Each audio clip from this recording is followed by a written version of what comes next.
Ba-ba-bum. Here we go. No, it says live, but where are you, camera? Come on. Let me see you. Here we go. Yay, camera. Woo. Okay, let's move this over here and let's share it on the Twitter. The Twitter.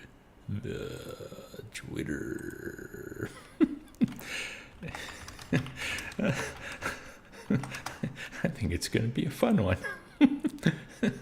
Just judging by how I'm acting. Join me as I play. Start my playthrough of Kentucky Route Zero. La la la la la la la. There we go. It has been tweeted, and now we shall share the tweets. Share it with everybody. Share it with everybody. Everybody on my list. On my list of friends, yeah. On my list of friends, yeah. Do. Pow. And that's it. Huh. It's short list. Ha ha. Okay. Well, we'll put that down. Let's open up chat so I can see it.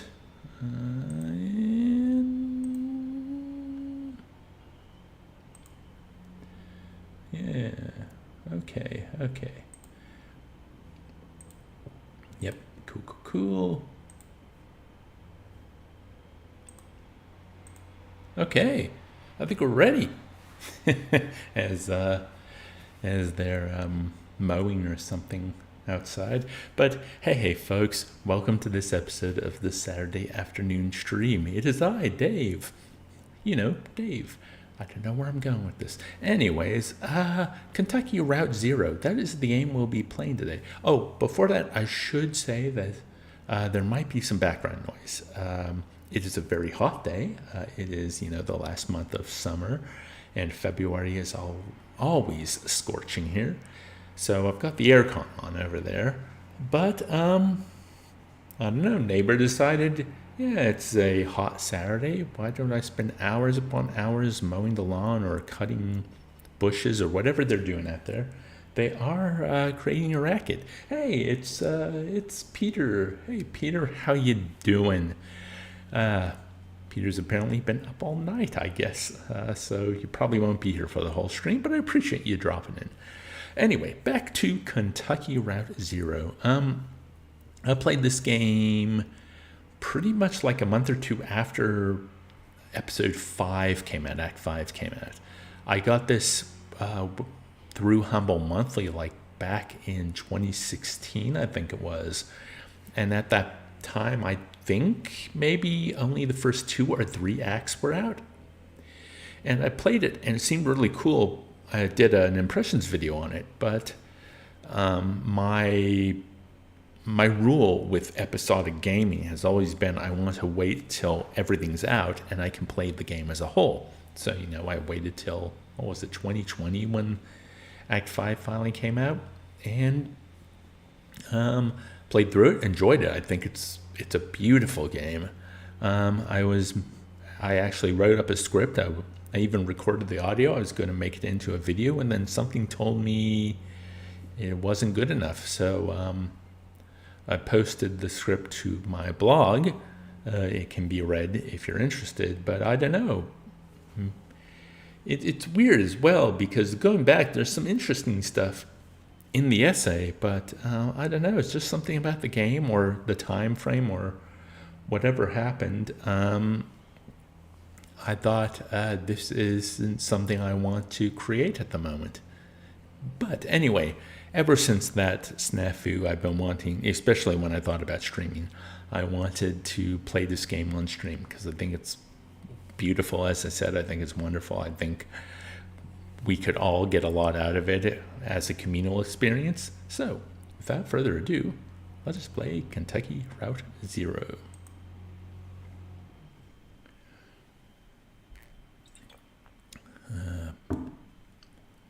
Play. If we get a black screen, I guess we'll play it with OpenGL. Annapurna, they were ahead of Florence.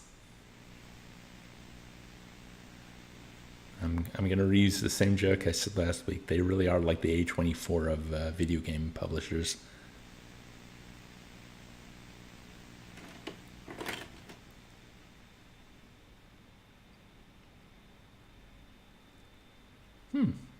And I'll have to apologize for my voice being a little scratchy as well.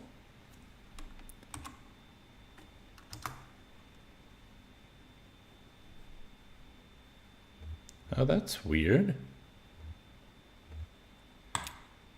I'm not getting a mouse pointer.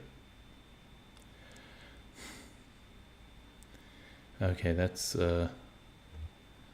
going to create problems. So,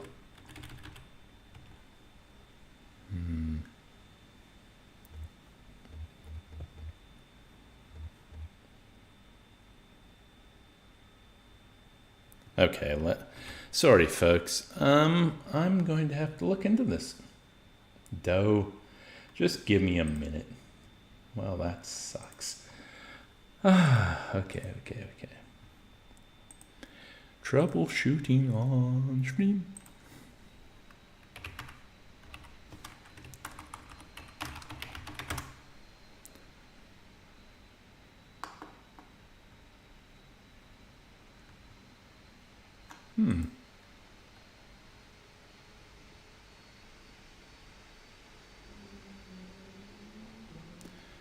Deleting the KRZ folder in my documents fixes this problem. Okay, I'm going to try that.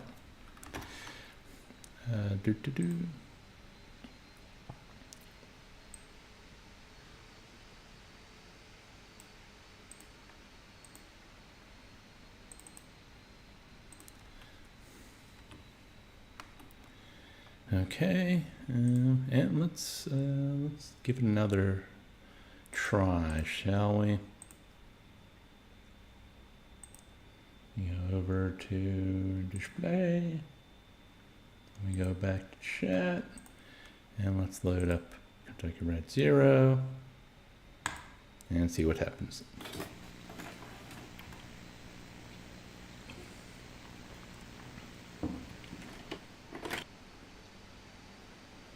Well, no, that did not fix it. Oh, geez, that's really annoying.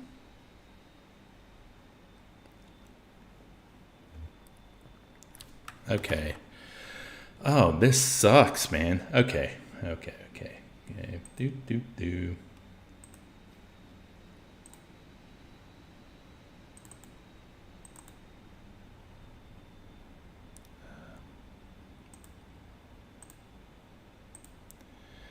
Encoding, brightness, volume, invert mouse, enable gamepad.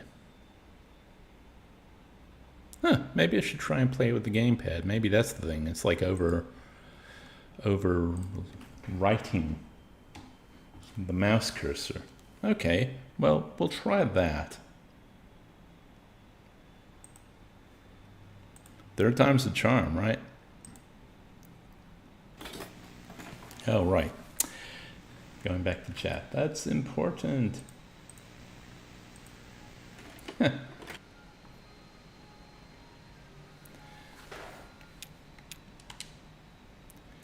There we go.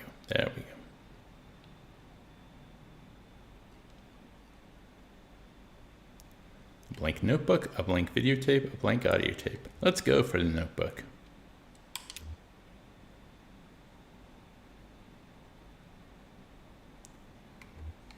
Wait a sec.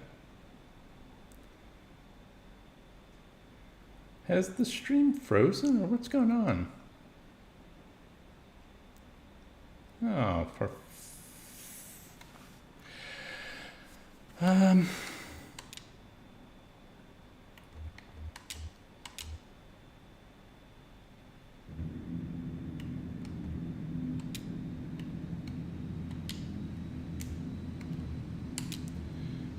Okay, let's just.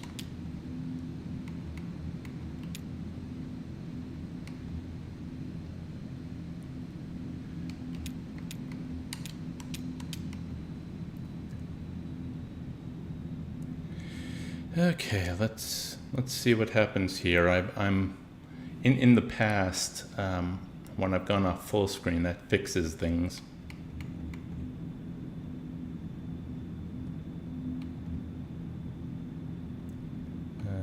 Are we getting a change there? Yeah, okay. Look, we'll just have to do it this way. Wow. Wild stream, right? Act 1.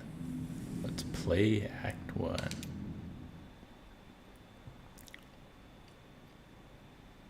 Act 1, Scene 1. Equus Oils.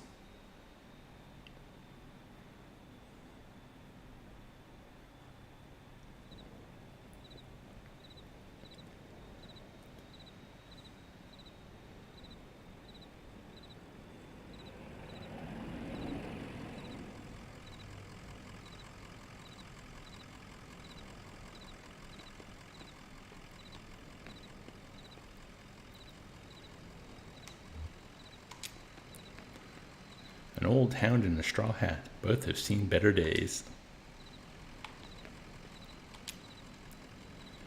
A moving truck rumbles softly to itself. Painted on its sign are the words Lysette's Antiques. Furniture, glassware, curiosities.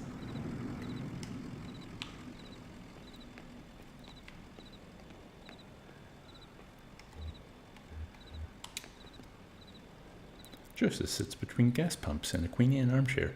His hair is gray and his glasses darkened.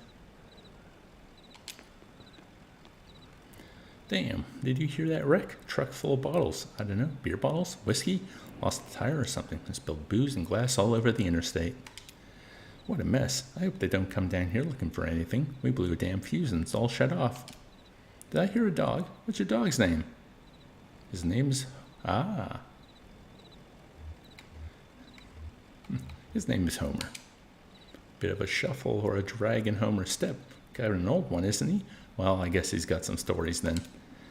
Hey, here's some jerky for Homer. I made it myself. Didn't turn out too well, but I bet a dog will eat it. Getting late, right? I can feel the sun on my neck, but it's just a few feet off the horizon.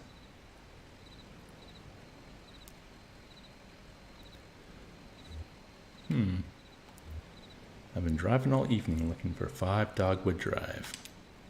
Hey, I understand. You've got to do the job you're paid to do. Maybe get some rest somewhere in there. Maybe have a drink. Then back at it. There's dignity in that rhythm. What's your rhythm like? Oh, I just like to listen to the TV. I used to do a lot of poetry on the computer, but I don't have the ear for it lately. Listen, you and Homer would have been driving up and down 65 all night. Dogwood Drive is on the other side of... Well, to get there, you've got to take the 0. Hey, Shane. Welcome. How you doing? The 0 is a tough rack to find, but you can use my computer to look up directions. You'll have to head down into the basement and reset the circuit breaker first. I'll be happy to have those whining lights back up anyway. It's too damn quiet out here. The basement door is back there in the office. Appreciate your help, friend. Oh, and here. Take this lamp. It gets dark.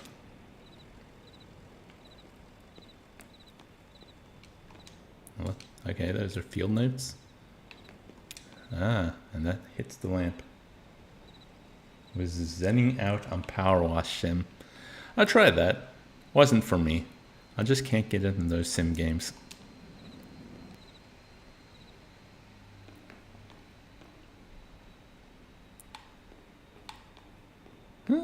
Basement people. Emily, Ben, and Bob sit in folding chairs behind a worn card table. Papers, oddly shaped dice, and highway maps cover the tabletop. Conway clears his throat.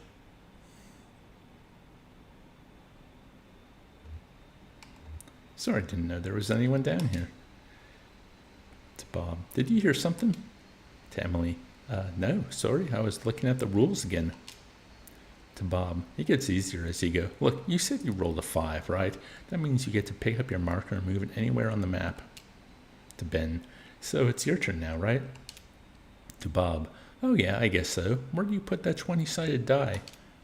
I don't see it. Did you drop it? It should be easy enough to find. It glows in the dark. And this, there's a sign. A dusty, rusty sign is bolted onto the wall. These are the rules. 1. No open flames near the gasoline. No consumption of beer or spirits on the premises. 3. In case of sudden darkness, do not panic. Relax. Count backwards from 5. 4. Strictly limit time spent in the basement to fewer than 3 minutes of every hour. This is the only puzzle in the game. Got to find the dice in the dark, and it glows in the dark. So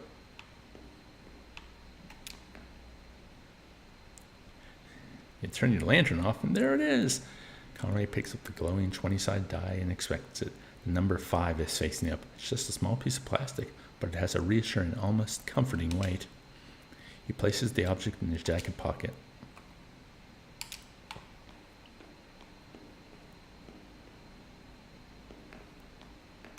And they're gone. Folding chairs are arranged around a worn card table. The chairs are empty, and the surface of the table is bare.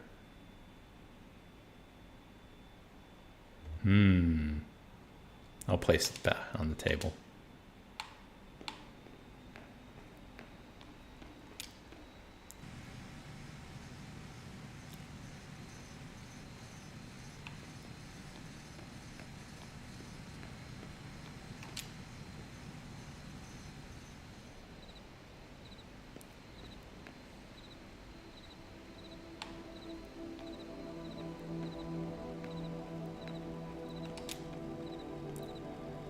There it is. Just listen to those lights whine. Yep.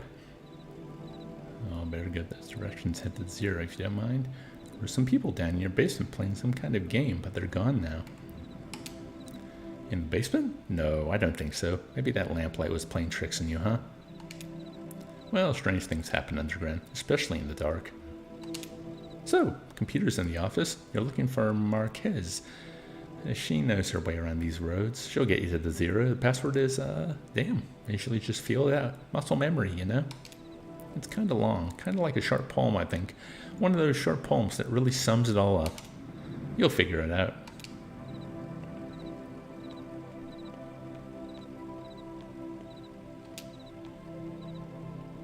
Conway taps a key, waking the computer from its reverie. User.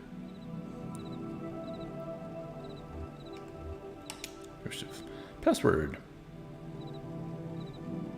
Huh. Just noticed that the text is kind of computery. Wheels slide loose. The stars drop away. I talk and listen to him talking. Nobody saw the accident. The moon throbs. It's late. You just breathe road. Lights whine. But only get later. Password accepted. How's it going in there? Figuring it all out? Sure you are. Typing. Messages. Address book. Games. Exit. Address book. 0. Dogwood Drive. Marquez. Oh, let's see. It's not real.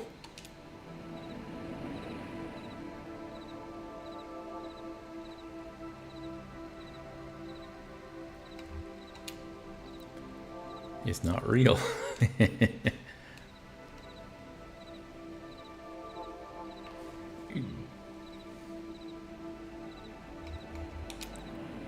Marquez residence, 100 Macondo Lane. Head northeast on 65 and turn left as soon as you see that ugly tree that's always on fire. Look out for the barn at the base of the mountain there. Can't miss it. Got it? Out there on Macondo somewhere, right? Yeah, that's it. Hey, look, while you were down there, I loaded that old TV of mine into your truck. I borrowed that thing from Weaver Marquez a number of years ago, and now that the power's all weird over here, I can't pick up anything but static and public access anyway. She was always more of a reader, but maybe she'd want it back at home. It's a nice TV.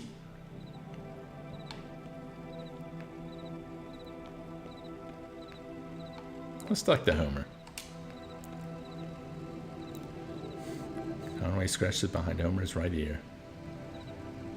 How's it going, Homer? What do you think of this place? It's odd. I never noticed it driving by. Seems like they're really on the rocks. Hey, and Andrew's here. Hello, Andrew. How you doing? Take it easy, Homer. Take it easy. She's my lady. Conway moves on. Conway stays for a while. Let's move on. Let's go see that wreck I heard about. Mainly because I need an excuse to go back to Equus Oils. I learned this after I beat the game, but there's a special character back at the gas station if you return after going somewhere else that kind of adds to the whole experience.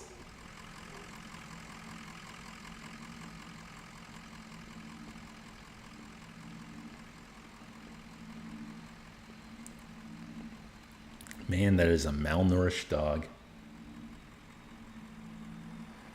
Escaping the heat before getting back to work. Oh yeah, today's pretty scorching out there, and tomorrow's supposedly worse.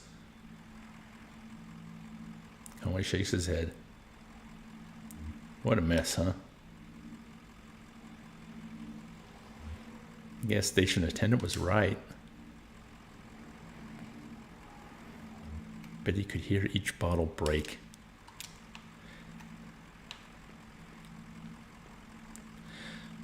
So here's one thing about the game I really like. That kind of is emblematic of it. The game actually does save almost like every dialogue choice you make.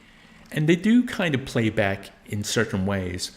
But in the grand scheme of the story of the game, everything you choose is inconsequential. It doesn't matter. The cool thing is that it really, like, the dialogue so far has been kind of poetic, and there was even the thing about the man at the gas station writing poetry, and then you had to enter in a poem to access his computer.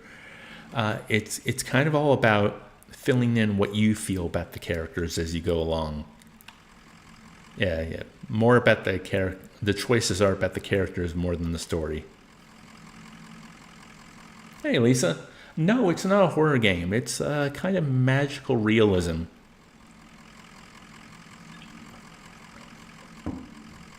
There are elements that are maybe a little spooky, but for the most part, it's I'd say it's more drama. How you doing, Lisa? Okay, so we'll go back to Equus Oils now. Man, controlling it with a controller is weird. I had to, though, because the mouse cursor wouldn't show up. Hey, here we go. Scene 2. Excellent.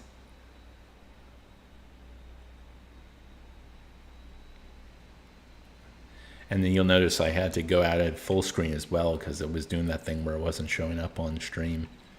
Yeah, here's the new character, Joseph and Stranger. A man with a large pair of antlers slung over his shoulders speaking with Joseph.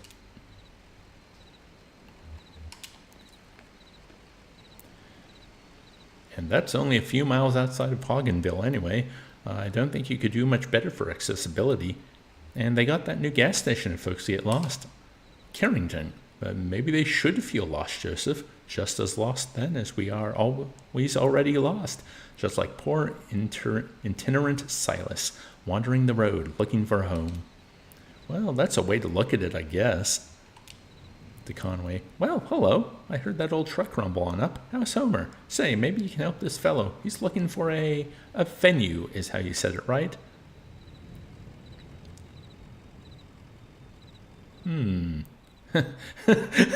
Sure, I know a furniture warehouse you can probably break into. Let's talk about the bar.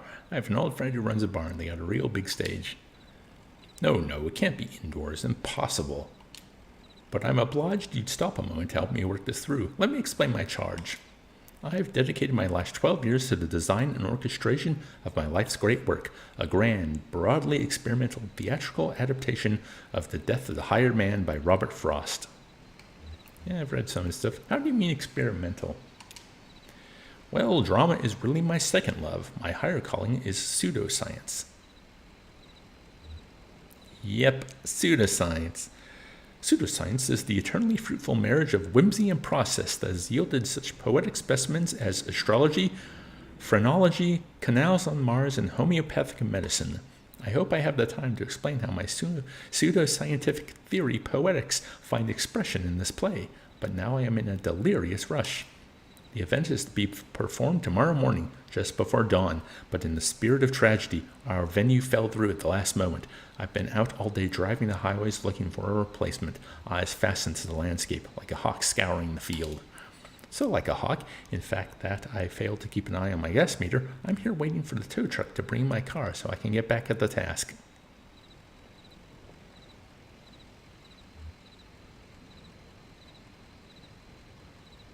Calbee bread? What's Calbee bread? Han spicy chips. They have had Hans or spicier milk. Yeah, Kenneth and I had the honey hot chicken at Red Rooster last week. Yeah, it was last week, and the honey glaze was very nice. And there was just the tiniest, just like the little sprinkle of heat. Just after eating like 3 pieces, you could just kind of feel it. It was there. It was an element.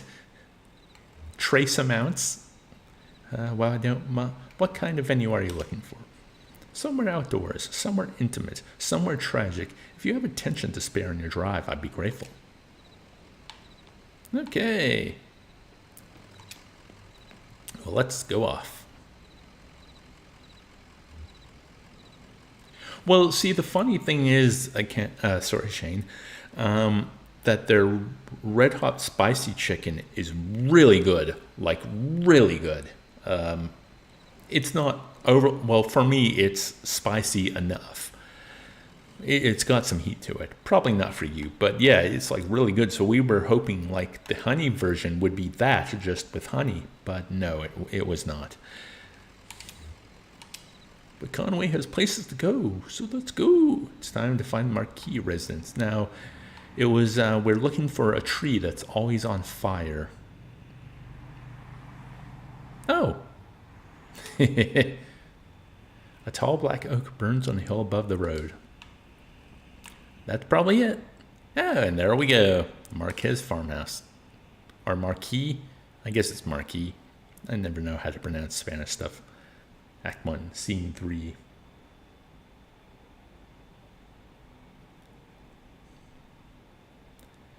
Yeah, well, it may not be hot, but kind of like the Red Hot at Red Rooster 2. It's good stuff. Anyways, back to the game. Enough talking about hot and spicy food. Let's talk about this hot and spicy game. Yow! A street lamp lights the base of a dusty path leading up the hill. Woo!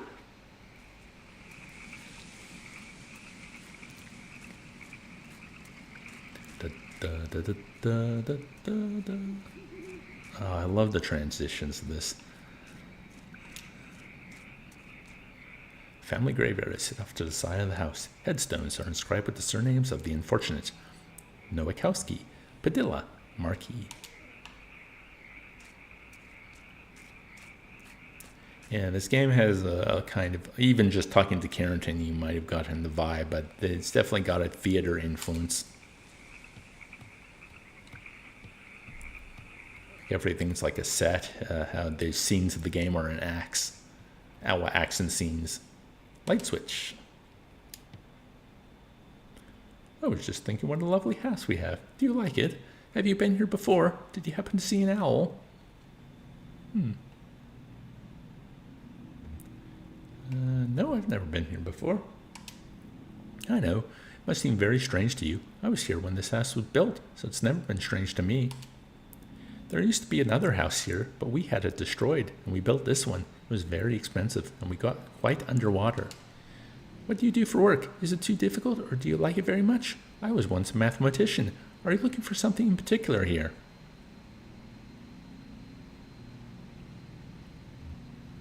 I drive deliveries for a small antique shop. I believe it's hard times for a small antique shop. It's hard times everywhere, even out here on our little farm. My parents stopped paying the bank a while back. I shouldn't even be here, but I just stayed. I have some notebooks. I'm only a little bored. I might prefer to watch TV occasionally.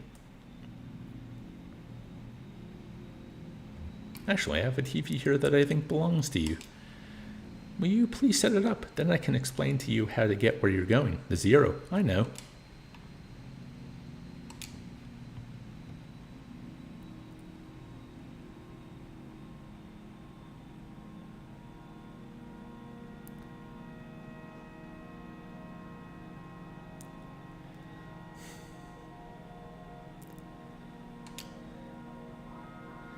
That's not how it's supposed to look. You've made a mistake setting it up. Is it a foreign object to you? Which of your parents was it who wouldn't allow you to watch television? Ma thought she heard ghosts and static. I know about that. She was ill, wasn't she? Mentally, I mean. Kind of distant. Fearful? Fearful, yeah, that's a way to put it. No, things just had to be a certain way. No, just expressive. You have it all backwards. I'm not surprised. Are you? Have you been paying attention? I don't think you have. It's time to start paying attention now, Conway. Look closely at the television.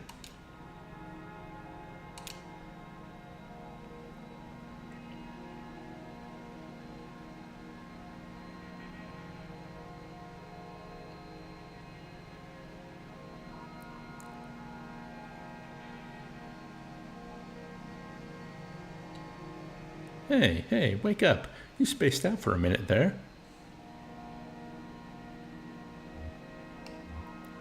What do you keep out in that barn? Used to be tools and feed, then books. Now I think it's mostly spiders. That TV is picking up the wrong signal. My cousin Shannon would know more about it. She fixes TVs for a living. Well, she used to. I think the new models are giving her some trouble. So I really just need to get to the zero. Honestly, I'm not convinced you should bother with the zero. I'd much rather you find my cousin and fix my TV, but I'll get you headed the right way. So it's pretty easy. Get back on 65 heading north to take the first right after the artificial limb factory. From there, your arrival at the zero is basically inevitable. Nice to know you, Conway. Keep your eyes open, especially in the dark.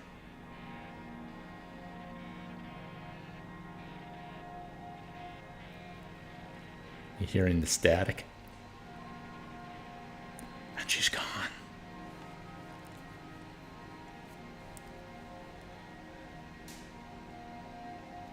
I'll say it now, like, Weaver is a very important character in this game. And in my first playthrough, I never quite got an idea of who she was or is.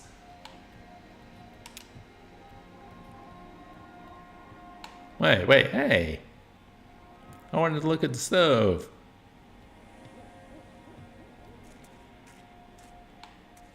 Yeah, there we go.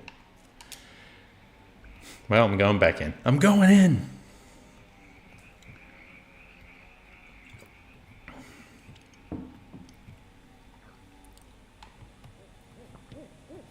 Yeah, there we go. Disused wood burning stove is set up in one ash-dusted corner of the room. It's cold to the touch. Oh, and that's the other thing. When you'll notice, like, this is based on like adventure games. You know, you're walking around, you're looking at things, you're talking to people. But the dialogue trees in this game, except for a certain word. An abandoned spiderweb stretches across the bottom of a saucepan. A skillet is seasoned with dust.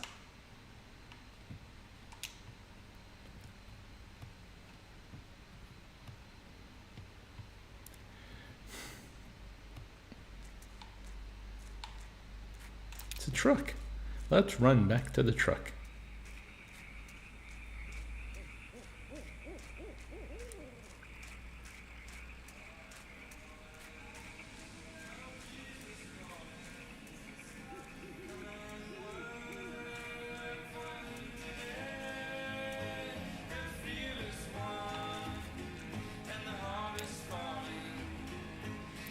There's some horses out there behind the house.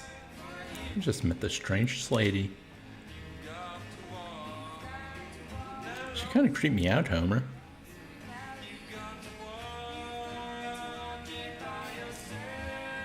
She just had a weird energy. I like how you can talk to Homer at the end of every scene. Kind of just solidify Conway's thoughts. Okay, so we're getting back on the 65, and we're going towards the artificial limb factory.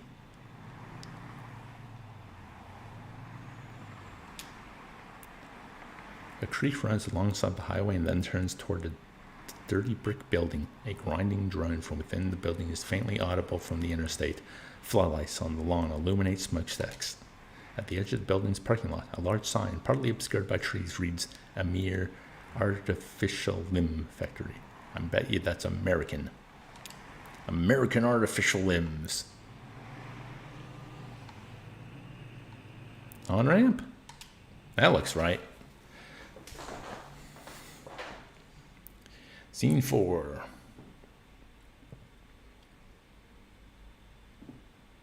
Elkhorn Valley. So I think you'll already have found out that the game has a very particular vibe to it.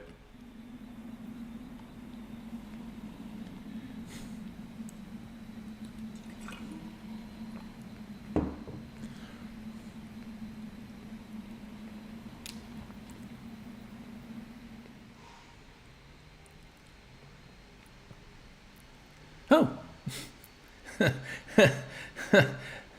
I probably should have talked to Homer. Oh well. The next scene. Next scene!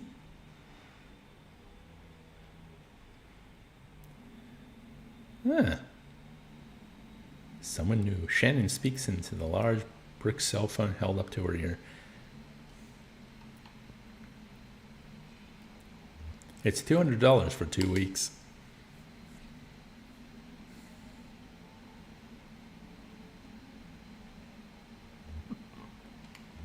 But can I trust him not to just change the locks?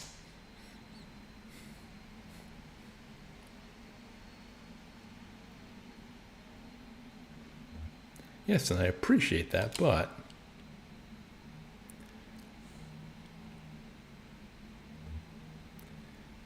Okay, I'll talk to you tomorrow. Love you.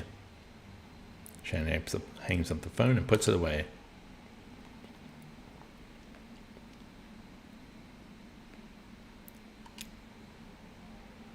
Excuse me, ma'am. I saw the light was on. I'm looking for the on-ramp to... Are you here to kick me off the property? Oh, no. I guess you don't belong here either, do you?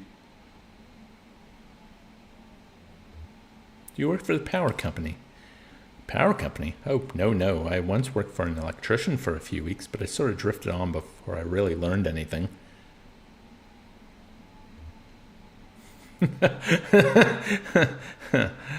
I get it. You're a drunk. Nah, I do a pretty good job now. I keep sober. I've got a gig.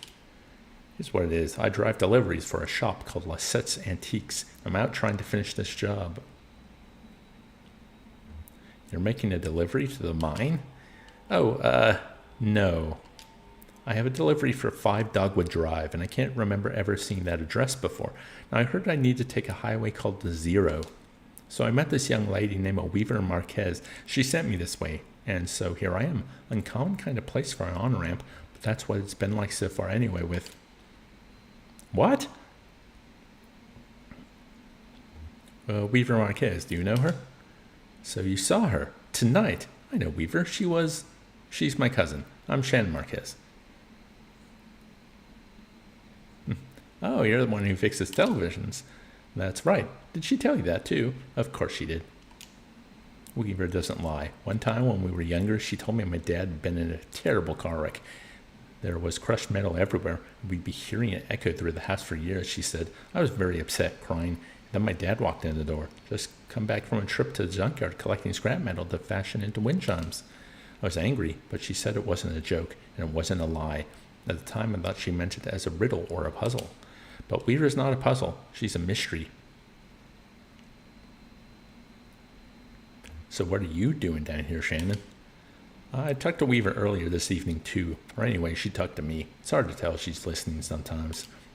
Weaver told me I had to come down here to the old Alcorn mine. She said I'd find something I've been looking for. What are you looking for? I'm not exactly sure. I have a few ideas. I'll know it when I see it. It's not such a bad thing, you showing up now. All told, I'd rather not go down there alone. Your dog should stay up here, though. It's no place for a dog. This is an old mine. It runs pretty deep and tangled. If we're going to go down into it, find your on-ramp and whatever else, we've got to keep our bearings. I don't want to get turned around. I've got some gear here to measure conductivity, frequency response, stuff like that. Maybe we can find a way to put a signal out ahead, do some analysis, and figure out what kind of topology we're up against. Topology? Okay. Topology. That's the science of continuous space, my friend. The way this twisty maze of passages fits together.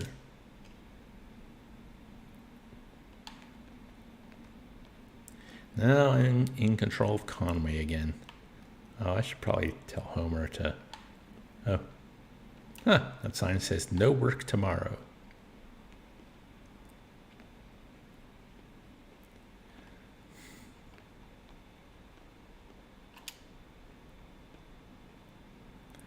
That runs into the mine's PA system. Do you think it still works?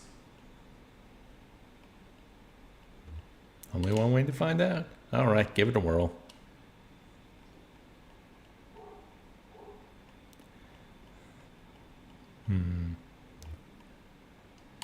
Is anybody down there? Nothing.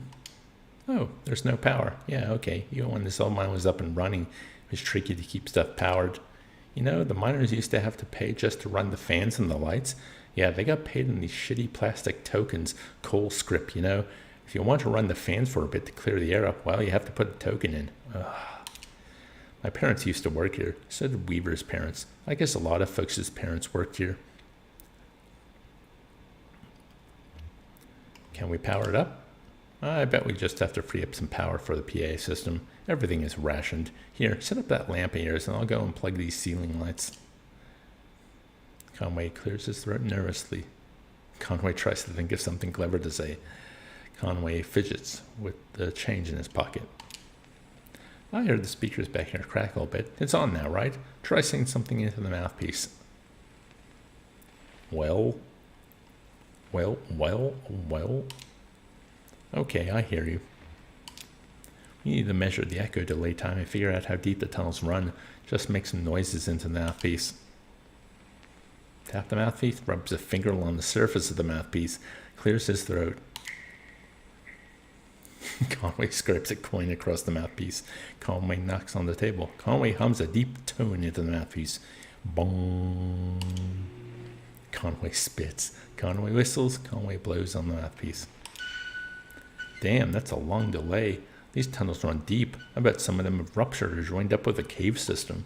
All right, I set up my spectrum analyzer, so just say something into the mouthpiece and we can get a sense for how narrow the mine tunnels are.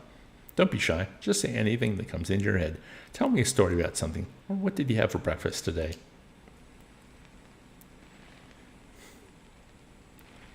I used to work doing roof repair.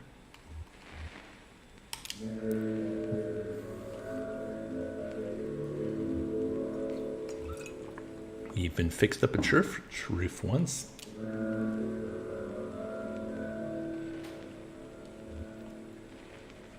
Seemed like a big project, but doable. But then a thunderstorm hit and it was too late anyhow. Got it. Looks like the tunnels are pretty cramped. Yeah, low ceilings. Hope you're ready to stoop a bit. You're probably used to it. One more test. We just need to know if the air is breathable or if it's too thin or too dense. Just sit real close to the mouthpiece and breathe.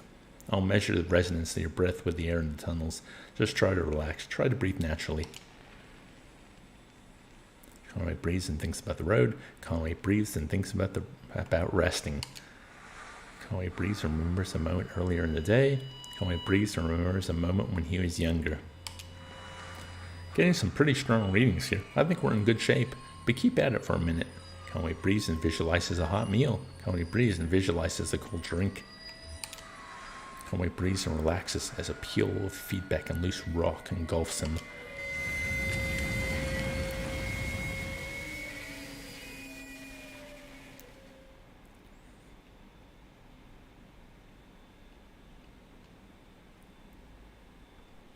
Act 1, Scene 6. Elkhorn Mine.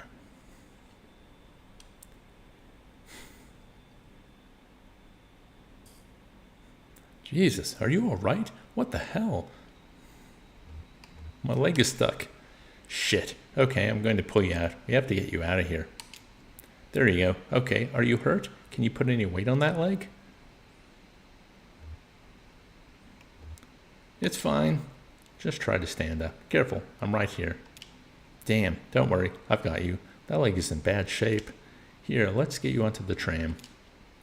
There you go. Now let's see if this thing has power. Okay, there's some luck, right? We should be able to ride this tram right out one of the auxiliary exits, if there are any. I think there are. I can walk. No way. You need to stay off that leg or you'll just do more damage.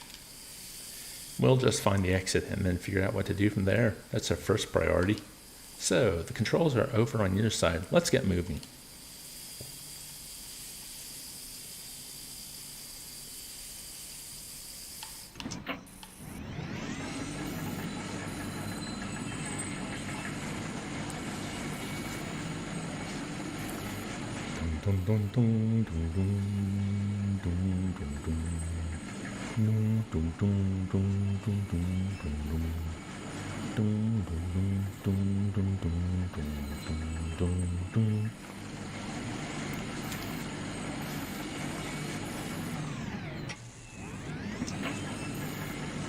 Turntable? Wicka, wicka, wicka.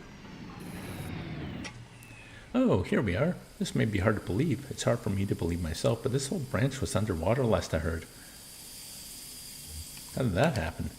Some careless miner or some unattended machine bored through into an underground lake. The water came in pretty fast and a lot of folks got trapped in the tunnels. We heard parts of how it went from there, sanitized for the bereaved. You know how these big companies are. But there was gossip too. The trap miners couldn't get the pumps going because the power was rationed, so they shut all the lights off, but even then it wasn't enough. So I guess it was dark when they... Are you okay? Yeah, I'm fine. It doesn't matter now. Look, this old turntable is still wired up. The controls are dead, but I can use my signal generator to switch tracks if the water hasn't damaged it too much, or we can just keep heading down this tunnel. All this junk hanging up around the turntables from the company's store. Just junk, you know. The miners would buy it and use it to decorate the place, or as landmarks, I guess. Hard to know which way is which down here. It's also dim and gray. Shannon connects 2 clip leads from her signal generator to the turntable's electrical panel. We're on the track between the animal bones and the rowboat. So, pendulum in the casket, or the bat feeder in the scarecrow. Or we can keep going. How about the pendulum in the casket?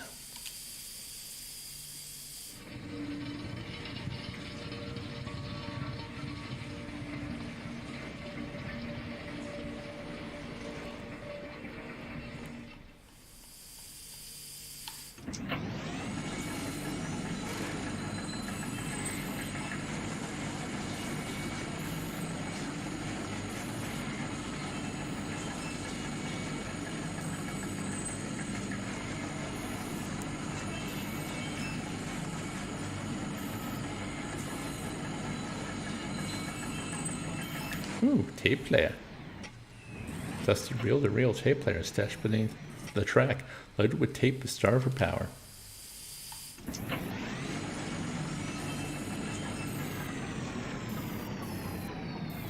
Okay, we're at a dead end.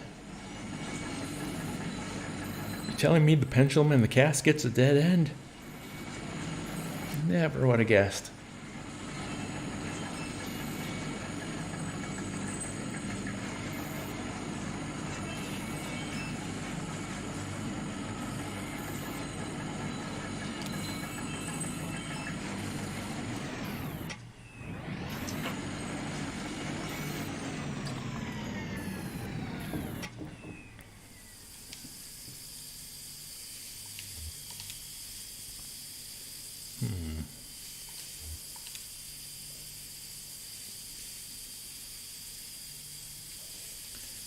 Let's do the bat feeder and the scarecrow.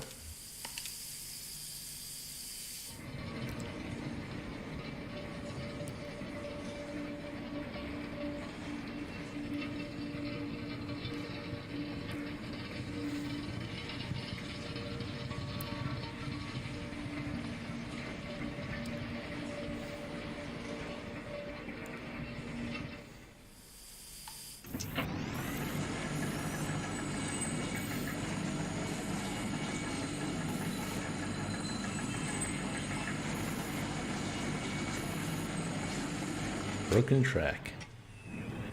Tracks are all messed up here. This tram isn't going any further. I wonder what's down that tunnel.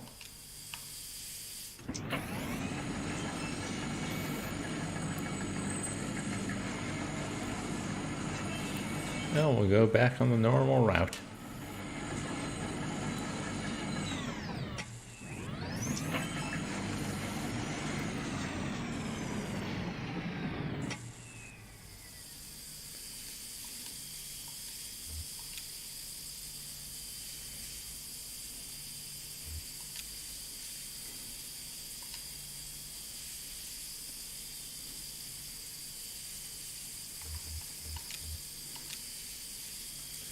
Whew. Man, with aircon on, I'm kind of roasting a little here. One of those days.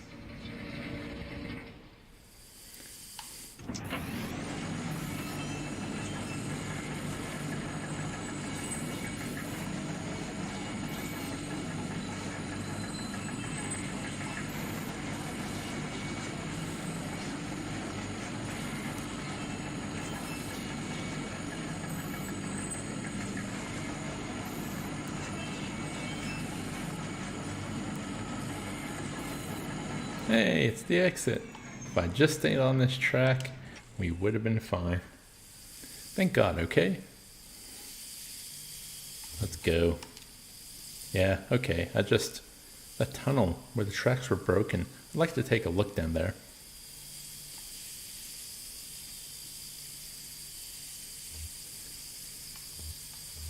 Yeah, that's cool. You can either have it come from Conway or come from Shannon.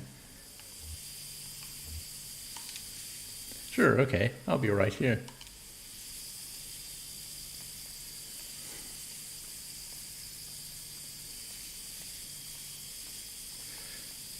Oh, that's good, Lisa.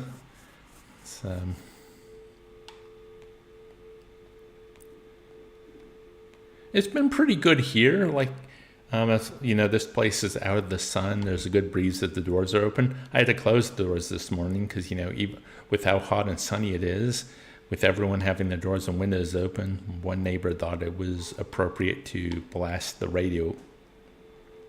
Helmets.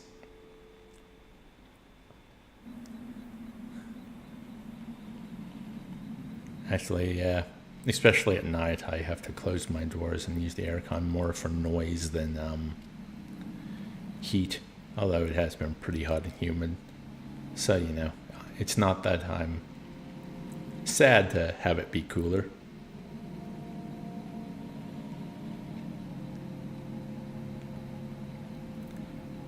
Hey, stranger. Did you find what you were looking for? Yeah, maybe. Look, we're not going to talk about that anymore, okay? Fair enough. How's the leg? I can walk on it, but it's painful. Oh, I've got some painkillers here that could help you out. I got them from a friend when I sprained my wrist installing the security system. You'd better let me drive, though. They're pretty strong. Yeah, maybe that's best. Don't worry, I've been driving since I was 9. I still need to find the 0. Well, it's like I told you, Weaver doesn't lie. She's saying you're here to find your on-ramp. This is where you should be looking. Or maybe you just weren't listening closely enough, and that's not exactly what she said. I saw Weaver at my workshop. That's up north by Lake Nolan, right at Wax and Pannonia, in the back of a bait shop. Pretty glamorous, right? These are the times we live in. She's either up there or back at the farmhouse. Whichever you want to head to first, just let me know. Let's talk to Homer. How's it going, Homer? Homer, this is Shannon. Nice to meet you, Homer. Do you help with the driving? You help with the drooling, looks like.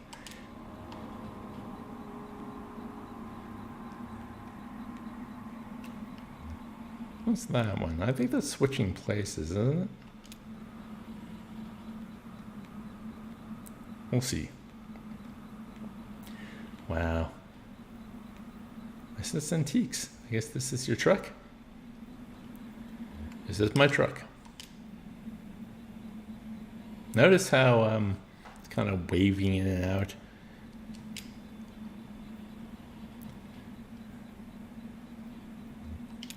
Let's leave.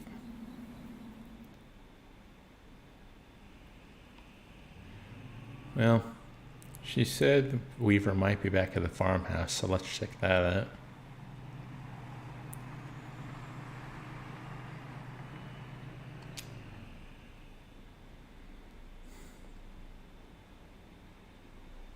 Scene 7.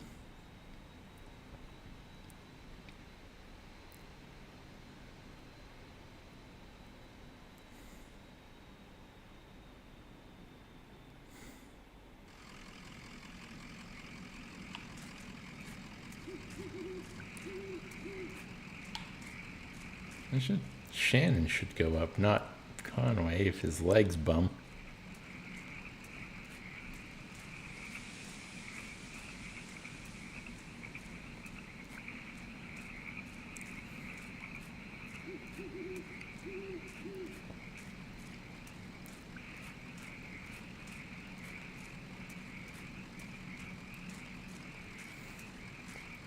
Up we go to the farmhouse.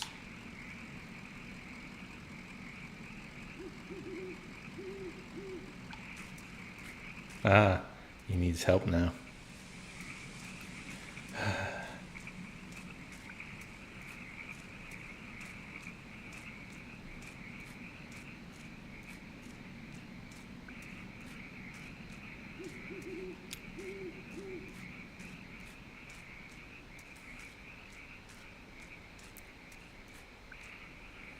There's nobody buried here, you know. It's decorative, I guess.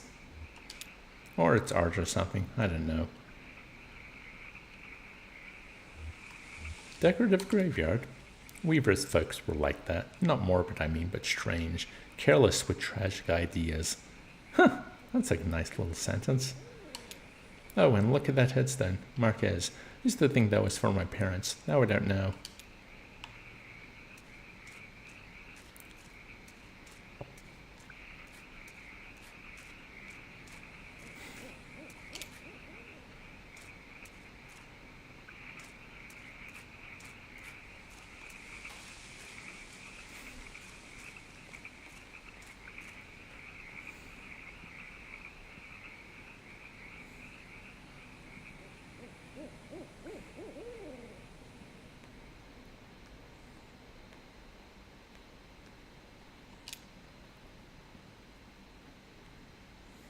So, this is where she was? Yeah, it makes sense. This was where Weaver and her parents lived.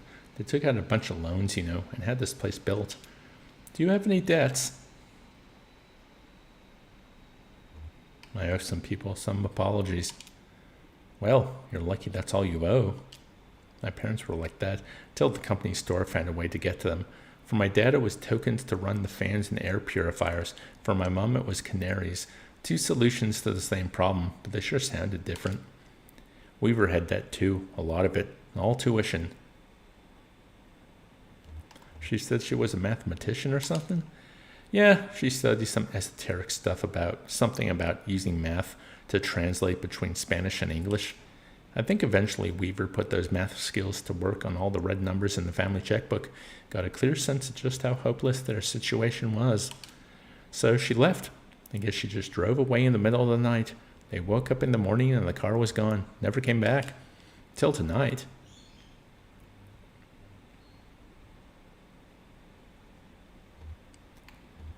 Were you happy to see her?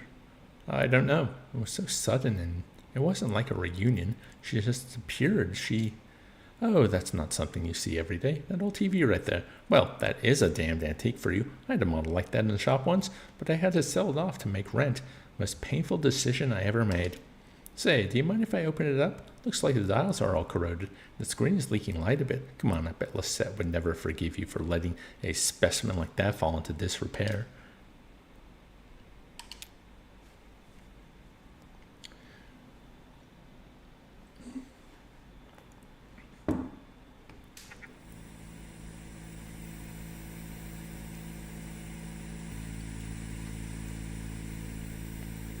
Oh yeah, these tubes are all messed up. Look like they've been in a swamp or a cave or something.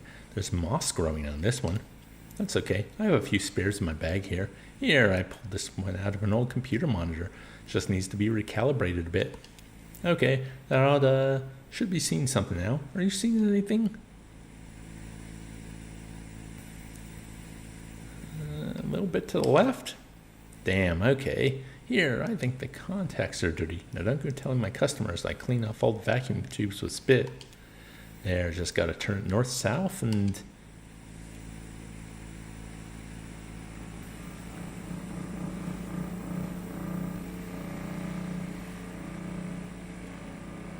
There's the 0.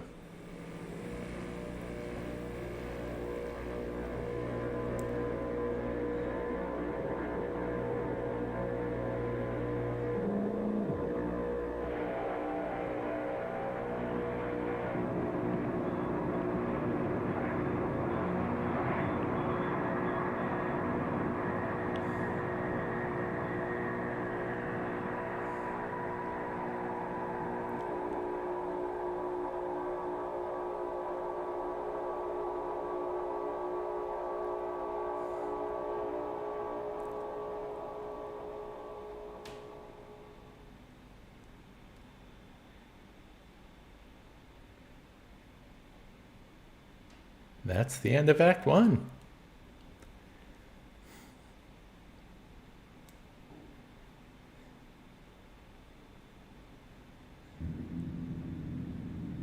Okay. Well, I think it's time for the first break. Let me go over to OBS. Where's OBS? There's OBS. Display capture. Let's put some tunes on. I mean, I could keep this hum going in the background.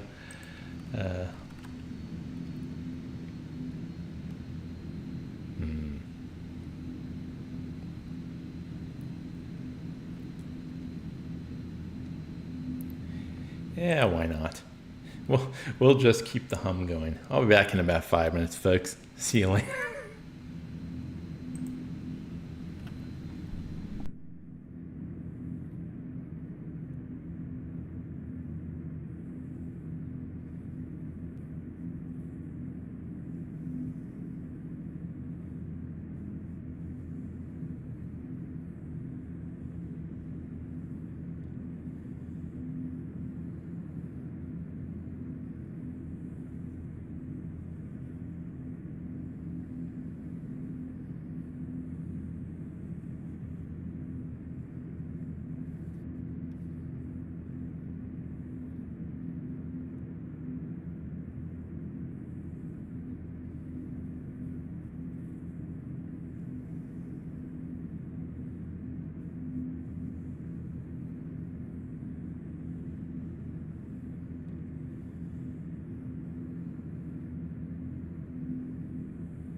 Okay, I return. Hello, hello, folks.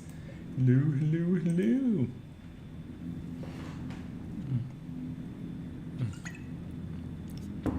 Hope you're enjoying yourselves. Enjoyed your break. Let's continue. So, the way this works is there are these interludes between acts.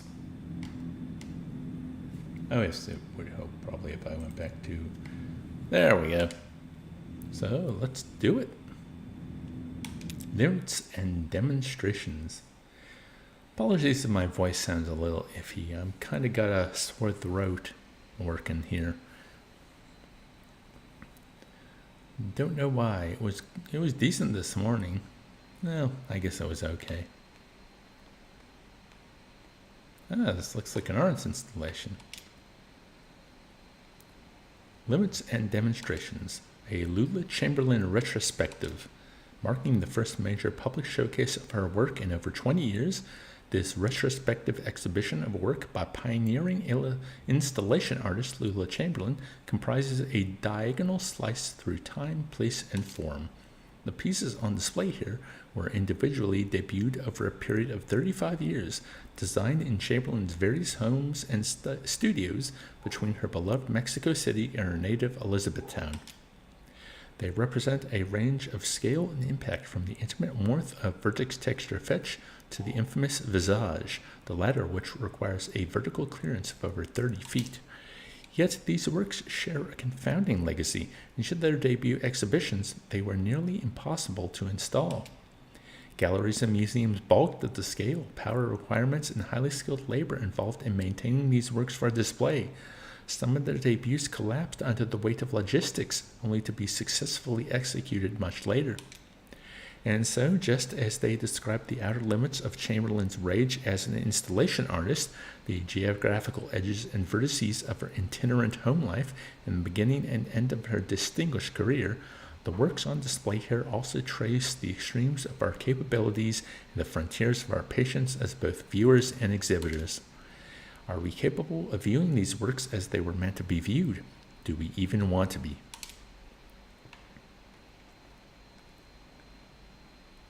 Hey, and Kenneth's here. Hello, Kenneth. Basement Puzzle Number 2, Artist Sunset and Horse, 1976, Plaster and Wire.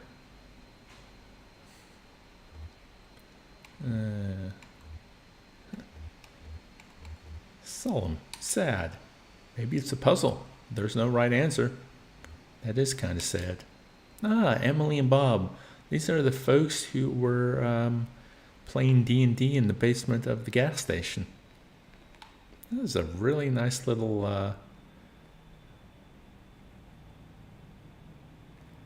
piece.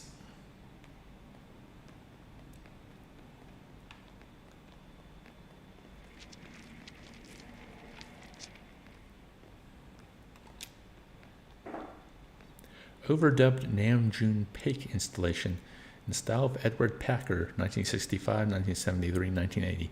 Magnetic tape, handheld tape playback head, speaker system, voice of the artist, computer synthesized speech. Oh, I read about this one. It's interactive. How does it work? It's a bunch of old tape, and you run this tape playback head along it. Just listen to the recordings, I guess? Let's try it out. I think you start in the middle. As Bob drags the playback head along the tape, a woman's voice issues unsteadily from the speakers. We start in the middle. Donald and Joseph are in the hallway. I am in an office. The walls are lined with filing cabinets. A few drawers hang open. The door is ajar. A massive computer looms in the corner. There are some punched cards on the floor. A synthetic voice recording, spliced awkwardly into the tape, lists out options in monotone. To examine cards, rotate 30 degrees and advance 7 inches. To leave room, rotate 17 degrees and advance 4 inches. To activate computer, rotate 200 degrees and advance 15 inches. Examine cards. Bob moves the playback head to another strip of tape. Encoded in the holes punched through these cards is the first draft of the poetic subsystem. I can't read punched cards by sight. Donald can, I think. Anyway, this version was pretty underwhelming. To leave room, rotate 17. Yeah, these are the options now. Activate computer. So loud. I love it. I'm now holding 2 punched cards. On one of them, Joseph has scribbled a note. Caves. The other is blank. To insert caves card.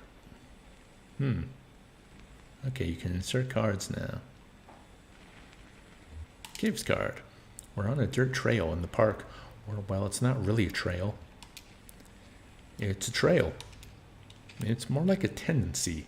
There tend to be fewer plants here on the path we've been walking. Walking sounds. Now we're walking at the edge of a massive hole. The dirt gives way to mossy rock as the ground sinks into darkness. Joseph and Donald are following a rope down into the cave. They have computer equipment tied to their backs. So do I.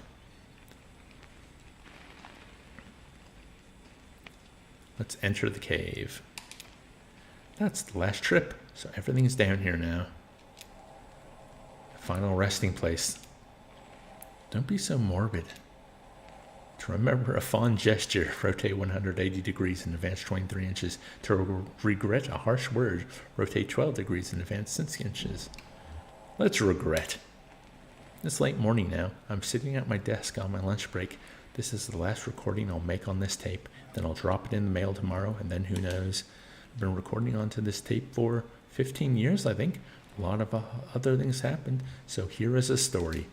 The first time I moved to Mexico, I stayed there for 3 years, and I had no contact with either Joseph or Donald in the whole time. They each thought I'd done it to spite them. Maybe I had, in part. But I don't think they ever appreciated the community I had in Mexico or... Anyway, when I came back, I didn't call them or visit the university. I ran into Donald completely by chance at a hardware store. He asked me why I hadn't called. I told him it hadn't occurred to me. So I'm almost out of tape. I guess I'll just let it run out while I eat. Oh, hey, Rue. Rue's here as well. We are, this is an interactive art installation from Lula Chamberlain. And the 3 characters who are in the art installation we've already seen in Act 1 of this game. No instructions? No, that's the end of this tape strip. I don't think we ever reached this long one at the top here. Is it cheating to skip over there? I won't tell a soul. Oh, silly me. Oh, wow. I am a fool. I am a foolish, foolish fool. Why did I have the display capture off? Oh, I'm so sorry, folks. Wow. Wow, Dave. Wow. Ah, wow. Wow. Well, you didn't miss much. It's just text. Aw, you missed the earlier exhibit. I can go back, I guess. But you listen to my sultry voice. Okay, wow. Why isn't it working? Come on. Ah, there we go. Think of our work, our research. You'll die in these damn cold caves. What about those men? You know they'll come back. We'll go deeper, that's all. They'll never find us. Did you hear their voices? They're not... They'll find you, but not me. I'm going back to the surface. Stop. Your stupid fight is ringing through the whole damn cave. Joseph is right. We can't stay here. I'm leaving too. I'm not going back to the surface. I'm taking my station wagon and I'm heading down to 0. You'll be lost forever. But we need your voice for the machine, Lula. It only recognizes your voice. I'll send you this tape when I'm done recording. I'll put it in the mail. Then you can see what your damn machine does with it. Oh.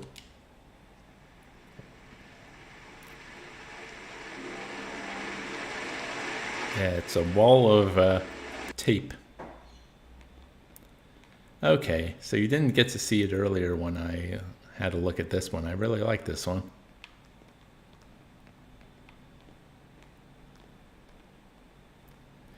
Okay, let's continue along the art installation.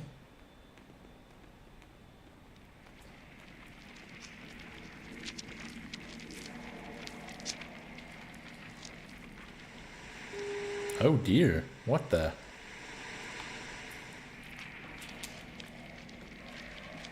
Visage, 1984, unknown media. What is that thing made of? It's a mystery. Looks like ribbon? Bandages?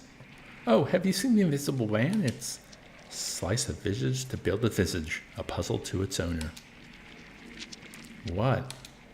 It's a poem I read. I think it was written by a computer. Sounds like it. That's wild, man.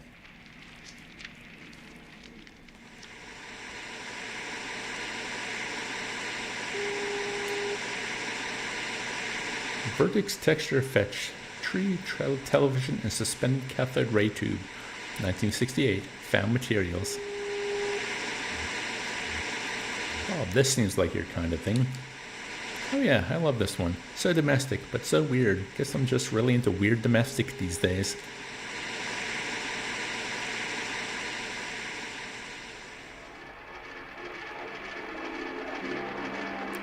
Is there a giant Polaroid camera?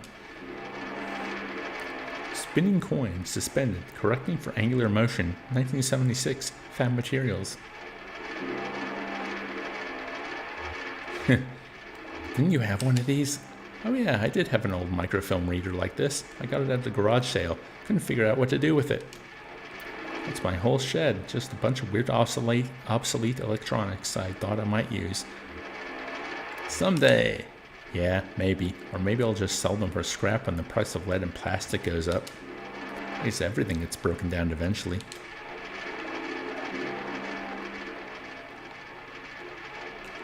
And that's the exit. Yeah, I guess I'm ready to go.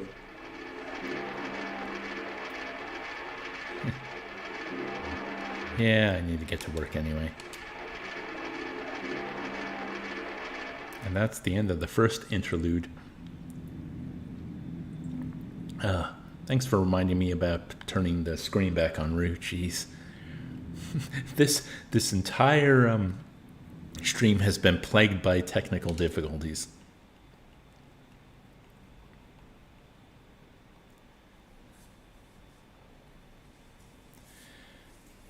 Attention Lula Chamberlain, your application.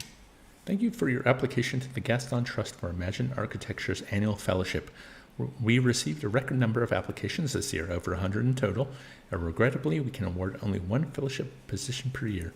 As you know, our review process includes a multi-phase blind committee analysis of portfolio submissions, as well as a careful review by a panel of subject matter experts on each applicant's notability and relevance in the field. We must be extremely selective in our process so as to maintain the standards we have established over our 35 years in operation. Our panel did not select your application. We encourage you to consider reapplying next year. Many young artists and architects reapply for a few successive years before being accepted. Oh, Kenneth's getting Zinger Stacker. That sounds really good. Sincerely, Dr. Carl Stone Norton, Architect, Gaston Trust for Imagined Architecture. Below the printed text is the hastily handwritten note. Sorry for the condescending form letter. Love your work. Firstly, I just do the mail here. Your obedient servant, Robert. Now let's just throw the letter away. Lula opens a folder on her desk labeled Proposals. The source code documents all printed on a fading letterhead reading Bureau of Reclaimed Spaces. Proposal number 1, site hospital, proposed use auto dealership. Proposal 2, site distillery, proposed use graveyard. Proposal 3, site basketball court, proposed use kennel. Let's go for the distillery graveyard. Distillery still active, but scaling down operations to less than half of site. Distillery built on top graveyard originally. Hybrid distillery graveyard could share resources. Chapel once repurposed into bottling facility could be repurposed into chapel. Let's endorse that one. 3. Let's go for number 3.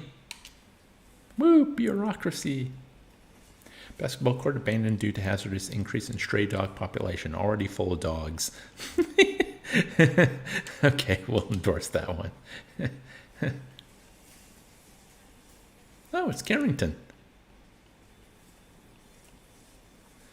Carrington clears his throat. Busy? Buried. Colorful. The death motif is so common in our speech at this age. We always seem to become morbid whenever we bring up work, home life, the weather. So, my own thoughts are wandering. Clearly, I've got a lot on my mind. Clearly, well, I'll come straight to it then. The clerk upstairs tells me you've been assigned to my proposal. I've heard nothing in weeks, and I assumed it had been swallowed up by some dragon of an administration, but...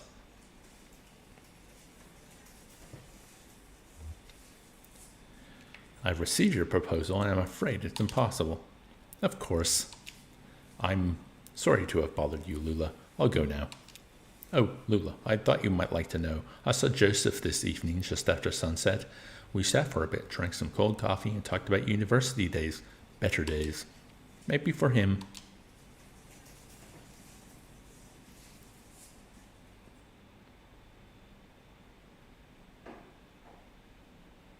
Act 2, Scene 1. That was just the prologue. The Bureau of Reclaimed Spaces.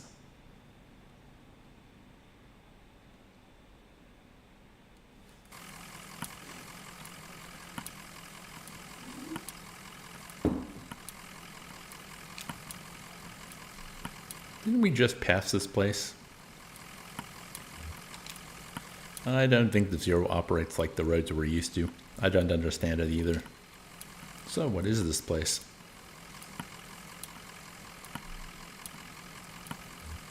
Looks like an office building. Yeah, an office building in a cathedral. This is weird, but do you think we're inside or outside right now? Booth. Ha, okay, very poetic. Well, maybe someone around here has a better sense of direction.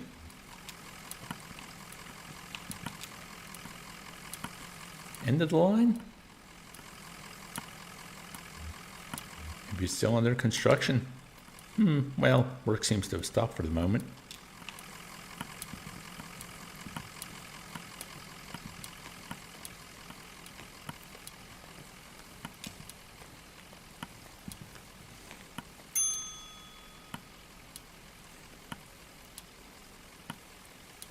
Waiting, waiting, waiting.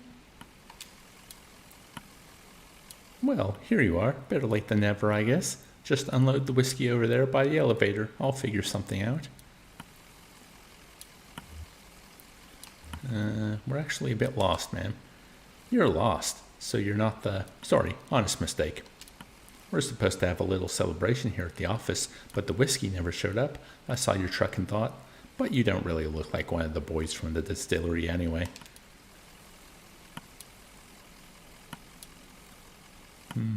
What are you celebrating? Oh, the less I understand, the better. When I'm here, I keep the fans turning and the furnace hot and listen for the bell. When I get home, I'm a different person. I don't have to think about it. I just paint. Well, it's clear you're new to this territory. I expect you just mean to be passing the brew. That's the idea. It always is. We're going to need to talk to someone upstairs about that. One of the map clerks. But first we got to get you in the system, so you'll need an appointment with one of the ingestion clerks. Now let's see. Rick is booked proofreading drafts all afternoon, and Wanda's out on a site. Let me go make some calls and see if we have anyone free. There are some books over there in the waiting area. Just take a look around. Have you seen our grotesques?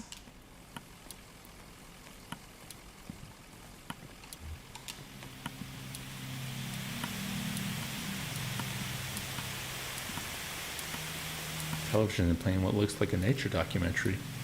A hermit crab scuttles across the beach. Its shell is an awkward shape. Must have once belonged to a different crab.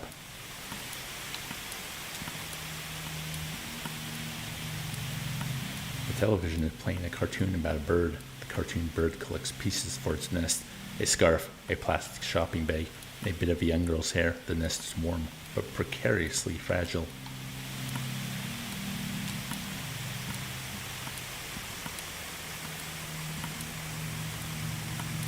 The television is playing an instructional video on elevator design. It is crucial to maintain proper lighting in an elevator. In the absence of sight, passengers' sense of motion is greatly enhanced.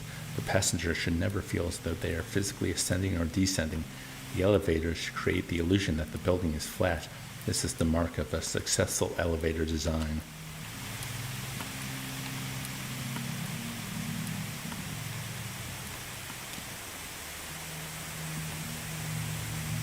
Television is playing a closed-circuit security feed of a housing project.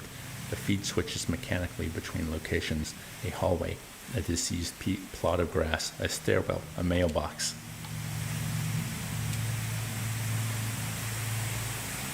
The television is playing a silent video of an empty theater. A microphone sits in the middle of the stage. The lights are slightly dimmed. The speakers hum impatiently.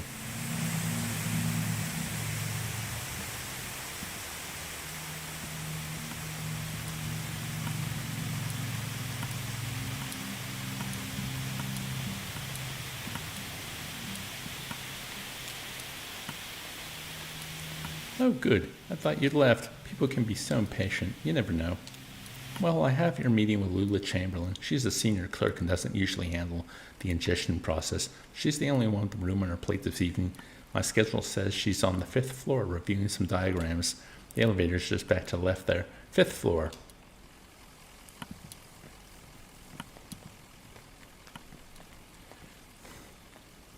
Ah, poor Conway, dragging his leg everywhere.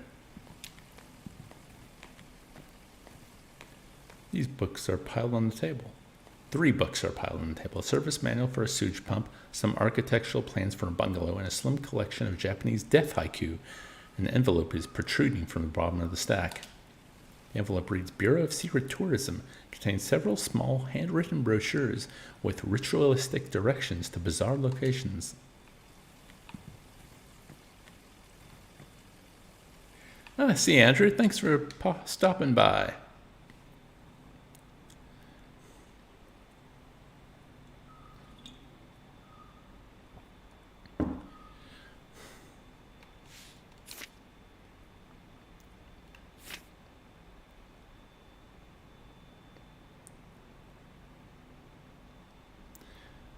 Drive clockwise until you reach the feather.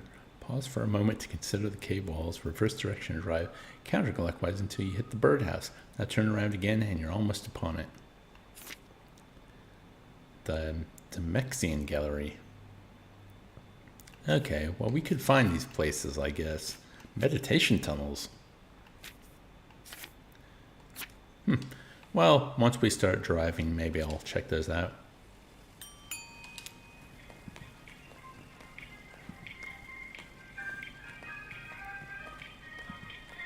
Oh, the road is really bad at the moment. She's on the 5th floor, right? Conway scans the column of elevator buttons. 5th floor, diagrams and drafts. 4th floor, archives and records. 3rd floor, bears. 2nd floor, conference room. 1st floor, clerk's offices. Lobby. Gotta go see the bears, right?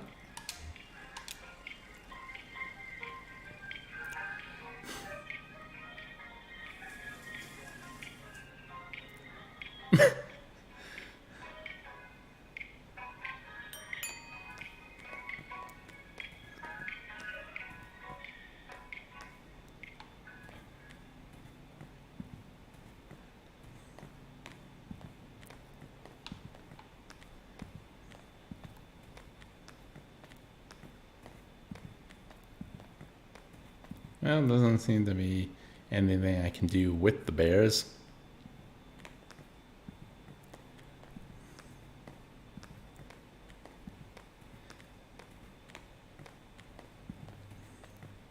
So we'll go to the 5th floor like we originally planned to.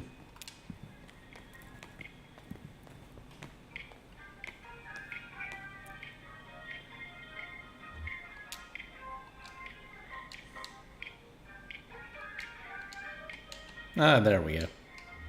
I found out how to speed up dialogue.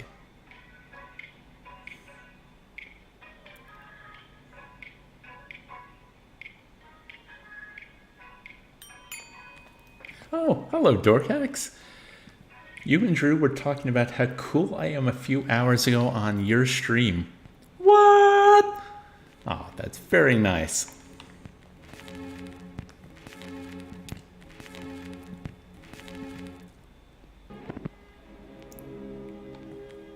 How was the stream?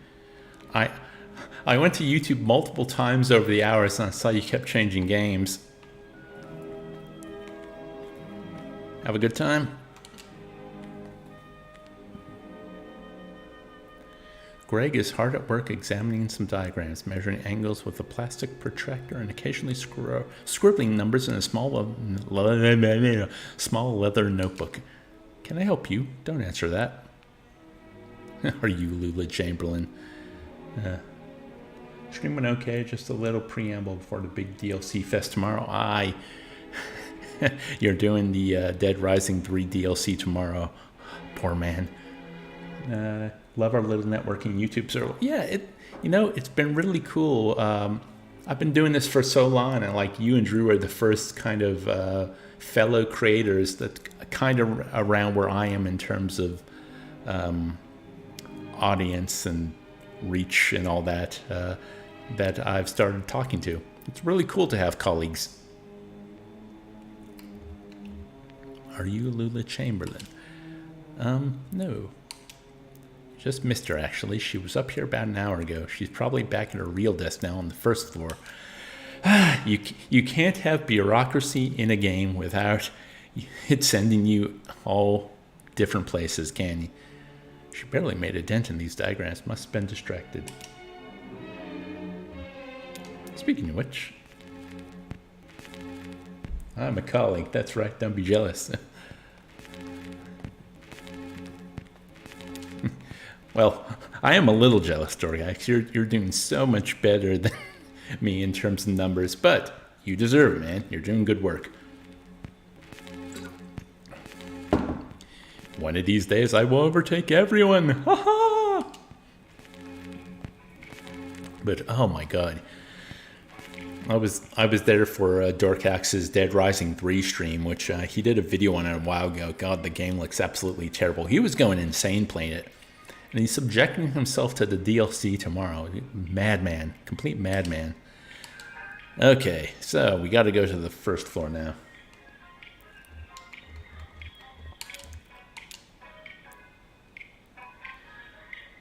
Da-da-da-da-da-da-da-da-da. Bears! I love how they look at the... like when I exited the elevator, they all just turned their head. God, that would be so disquieting, wouldn't it? Just you exit an elevator onto like an office floor, and suddenly there's like 20 bears that just look at you. I have to go now. We're looking for Lula Chamberlain. Hello, are you lost? Oh no, she's much too busy. Let's get some of our junior clerks to sort your paperwork for us, so we don't waste any of Miss Chamberlain's time. It's a pretty straightforward process. First, you'll need to get a case number assigned. Talk to the clerk Metstein about that. She's just over there at the end of the room. Happy to help.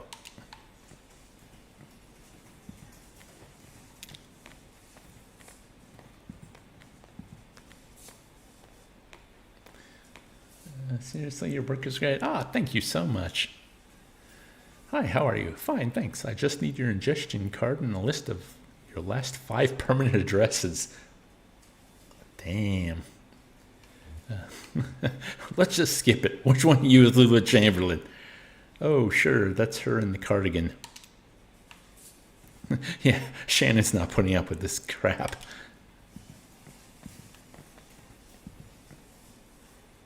Having fun in the paperclip labyrinth?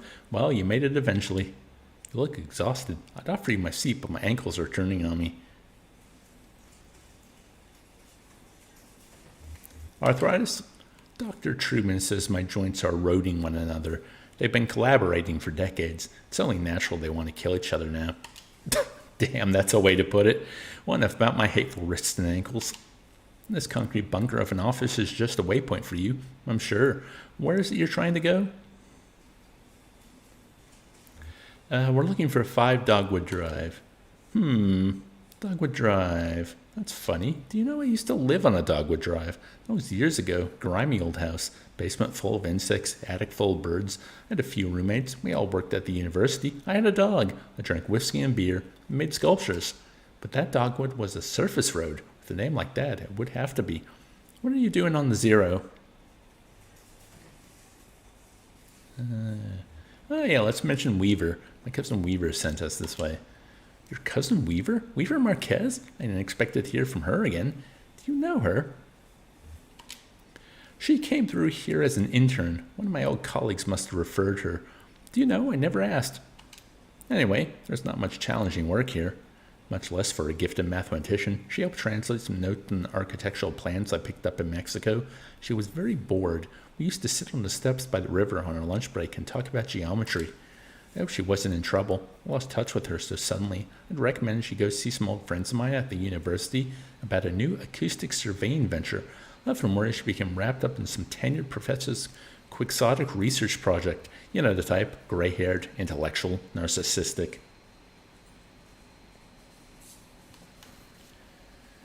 Haven't played this before, but heard good things. It's mostly text-based story stuff. Yeah. Especially now. Act 1 was a little more checking out different locations and on the road.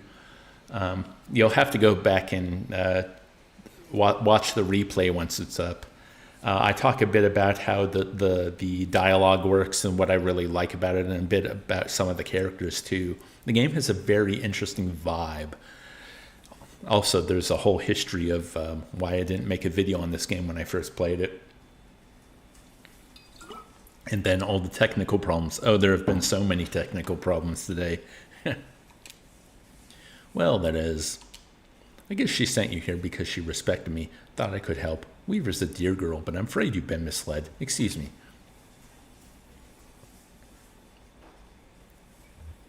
But get over yourself. Where's the Dogwood Drive you lived on? Maybe it's the same one. No, it's not possible. The Dogwood Drive I lived on is now called Pale Dogwood Drive. They've renamed all the streets, you see. Too many streets with the same names. It was never a problem before, but now we have these databases, and it's all too confusing for the computer. Dave lore. It's not much interesting Dave lore. I wrote a script and I wasn't happy with it, so I didn't make a video. Way back in the far-off year 2020. I think it was 2020. Maybe. I'll have to check the dates. The computer has no sense of ambiguity, so it proclaims an error. Name collisions, they call them. So my Dogwood Drive is Pale Dogwood Drive, and another might be Large-Leaved Dogwood Drive, or Himalayan Flowering Dogwood Drive, and so on. But one of them is still just Dogwood Drive, or so we might hope. It's really a matter of consulting records, of which we have an abundance here. Do you have a record of those streets? I expect we must. They'll be up in archives and records, 4th floor. It will be filed under 0 for odonyms, probably, or G for generic, or maybe S for specific, depending on which part of the street name was changed. Because I'm playing a game, could someone look up what an odonym is? I'm interested.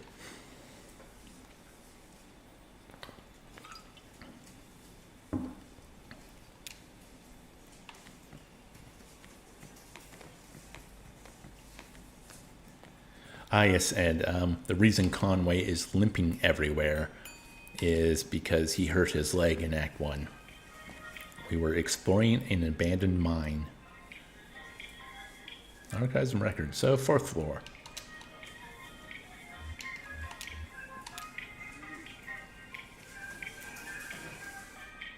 Hello, bears.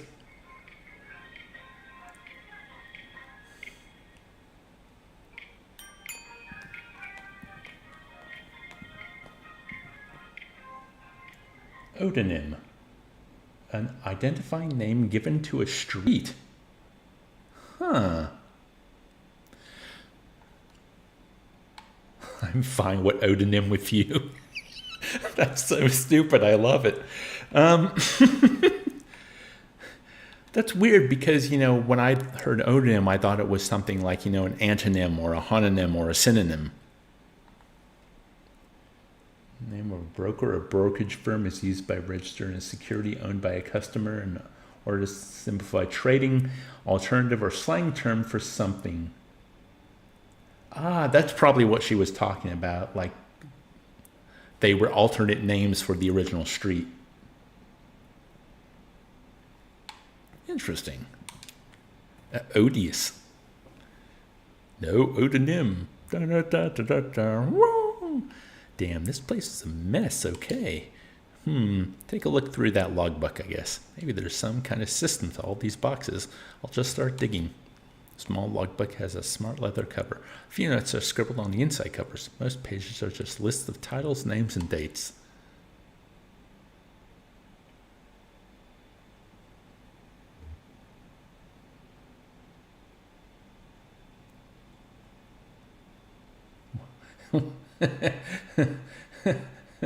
Street name, not what they call you in the street.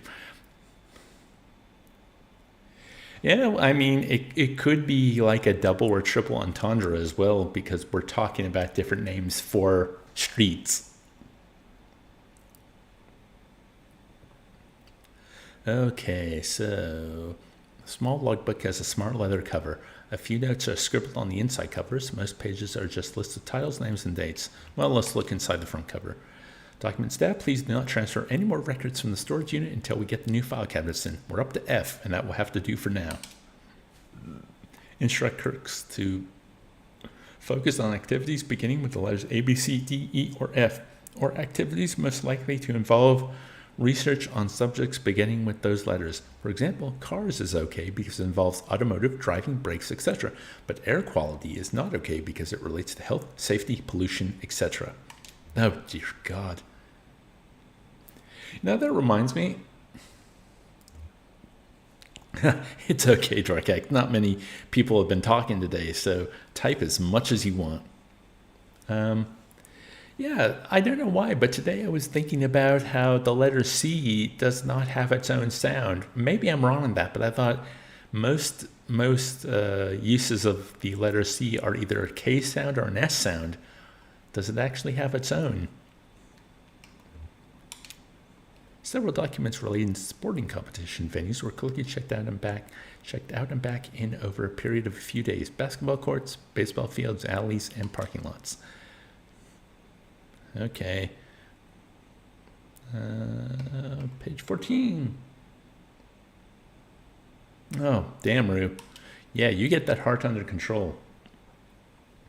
A single set of documents relating to coal mining operations was checked out and back in by several different people within a few hours.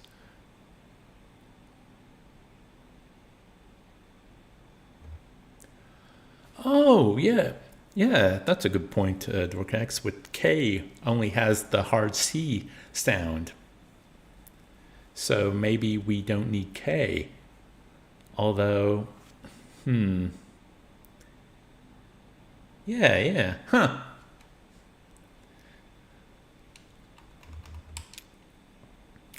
Failing antique shops folder missing. Oh, that's the so Conway is trying to do his final delivery for Lisette's Antiques. He's got to deliver his parcel to 5 Dogwood Drive, which does not seem to exist. And he has to take the 0 highway there, which does not seem to exist. All of Act 1 was finding the 0, and it was a very magical adventure getting there.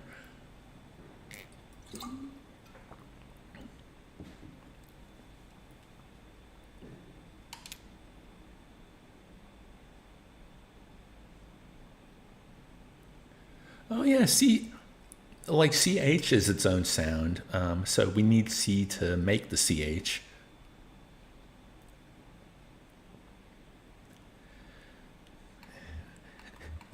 Maybe we'll just accept our alphabet as it is and all the sounds as they are, because English is just the most bizarre language. Although I say that having not learned any other language other than English, so talking out my ass. Nothing, me neither. Half of these boxes aren't even labeled, and the rest are all from the first few letters of the alphabet. I couldn't find anything with an O or a G or an S. Maybe that clerk knows somewhere else we can look.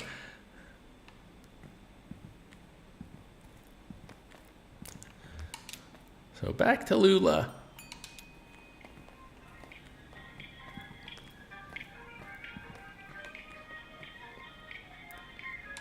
Okay. Back to the first floor. You've joined the game when I'm stuck in a bureaucratic nightmare. It's like Trial by Franz Kafka.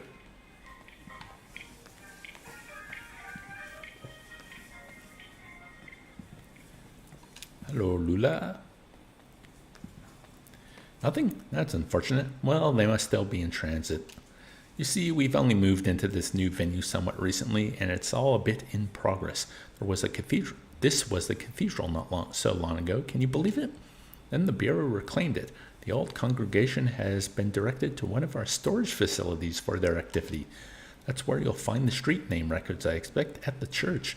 Marianne at reception can give you directions. Just come back here when you have the files, and we'll begin the necessary paperwork to have the information analyzed.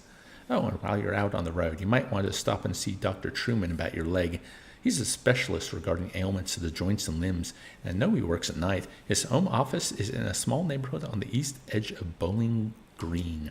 Here's his card. Do stop and see him. That leg is a miserable sight. Take care of each other. We have a mission.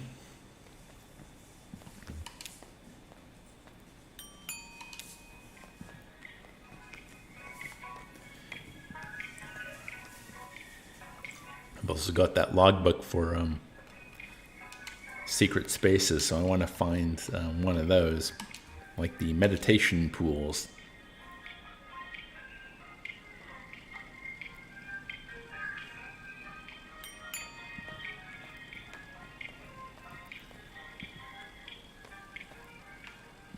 Huh.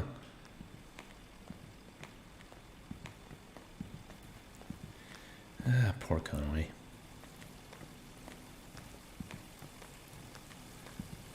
Oh, Marianne.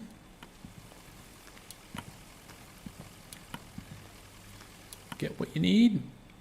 Lula said you could direct us to the church. Be straight with me. What is this place? Just another office, lady. Just another job. But you kicked out a congregation to set up your office? Lula said you could direct us to the church. Oh, sure, the old storage lot. Just get back on the zero and drive until you hit the crystal, then turn around. It'll make sense once you get on the road. You can handle it. Drive till you hit the crystal and then turn around. Hey, Homer. Let's talk to Homer again. Get a good rest in the truck. This leg is getting kind of stiff now, Homer. Don't know if that's a good sign. We just need to walk it out. Well, I hope it is. I'm no doctor, not by a long shot.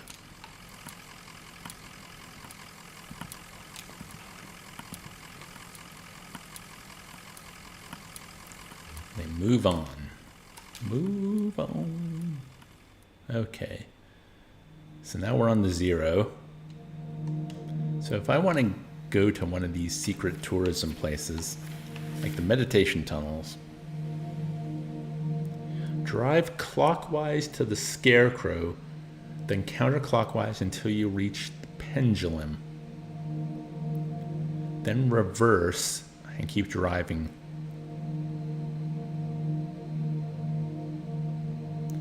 So Scarecrow, counterclockwise, Pendulum, and then reverse again. So clockwise till we reach the Scarecrow, wasn't it? Man, the zero is weird. There's the crystal. The pipe organ.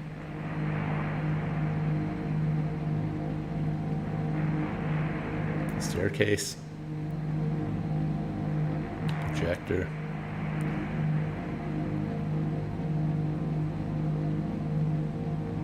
The bell.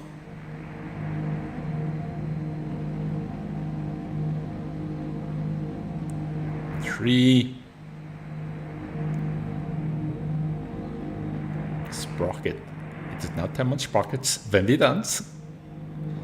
The anchor. Do. The bicycle. Man, this is really off the beaten path. The feather. I've got a ZZZ in my thing corner. I wonder what that is. Antlers. Ah, the Scarecrow. Now we reverse. The rowboat. Deja vu. Ooh, what is that?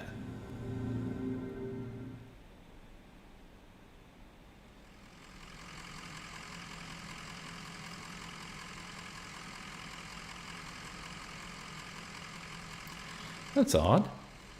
What? Just, deja vu. Yeah. I always feel kind of embarrassed when that happens. Like I'm in a play, but I don't know my lines. Oh well. Huh. Became sleepy. It is a very, chill vibe to it, even though what the game talks about is pretty dark and dense and serious.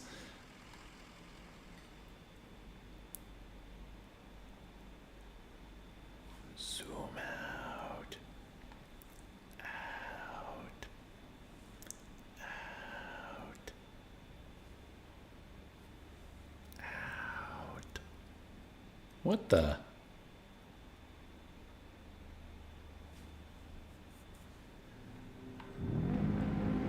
So now we're looking for the pendulum.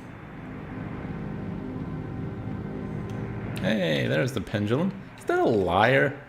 You call me a liar.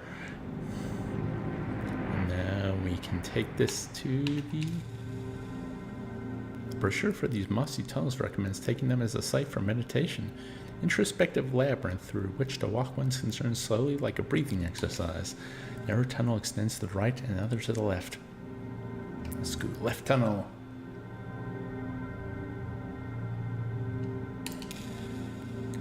Conway and Shannon enter a cramped passage. Narrow tunnel extends to the right and the other to the left. The moss begins to glow. Right tunnel! Conway and Shannon step out into a large open room. The glow of the moss is almost blinding. When Shannon enter a cramped passage, a narrow tunnel extends to the right and another to the left. The moss begins to glow. When Shannon crawl on hands and knees through a slick passageway. Moss is glowing more brightly now. Close eyes. Okay, so how do I get back now? To return, find the scarecrow again. Turn around and before long you'll be back at the bureau. Is that it? Huh. Okay. So we're looking for the scarecrow again. Hey, there's the scarecrow. Turn around. We'll be back at the bureau. I'm kind of done with secret tourism now. We'll continue to the church. The lightning bolt.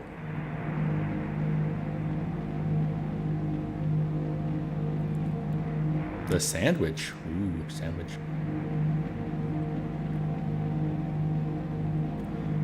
The icosahedron. I wonder how many sides that is. The cathode ray. CRT represent!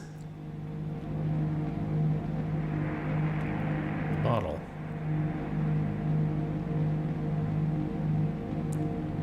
The TV. The cenote.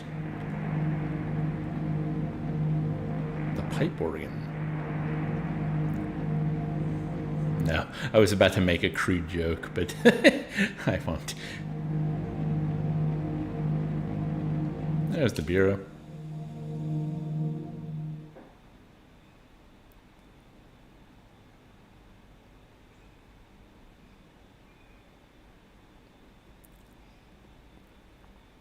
I didn't really need to come back here. I guess I could have just stopped at the bureau and drove off again.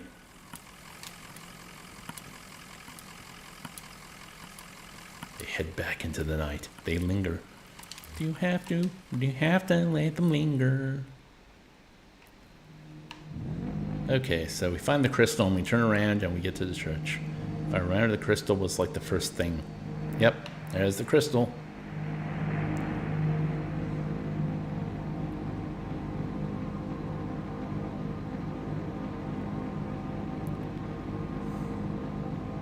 Oh, there it is. Yay! We're there. Woo! What's the time? Oh, it's almost 3. I guess I should probably take a break then. St. Thomas Church. I wonder how long this section is going to go for.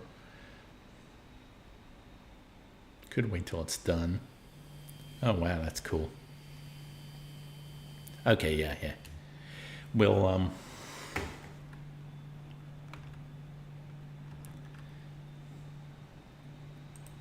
boop. I'll put on something.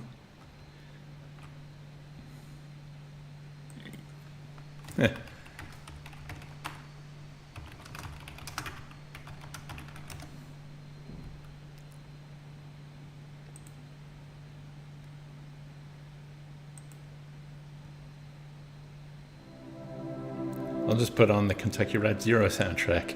How about that? I'll be back in about 5 minutes, folks. Enjoy.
Okay, here I am. So let's turn that off. Let's turn that off. Let's move that down.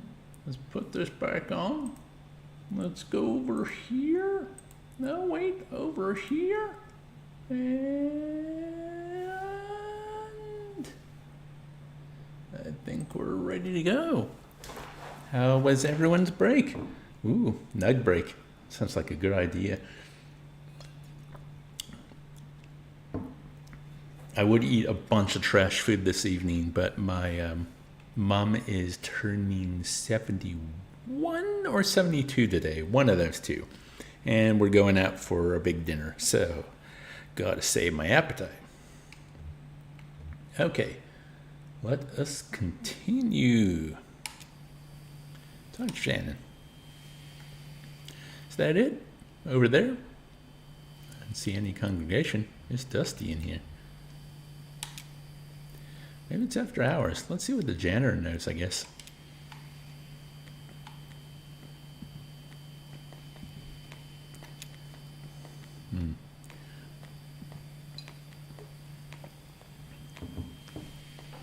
Oh, here for the night mass?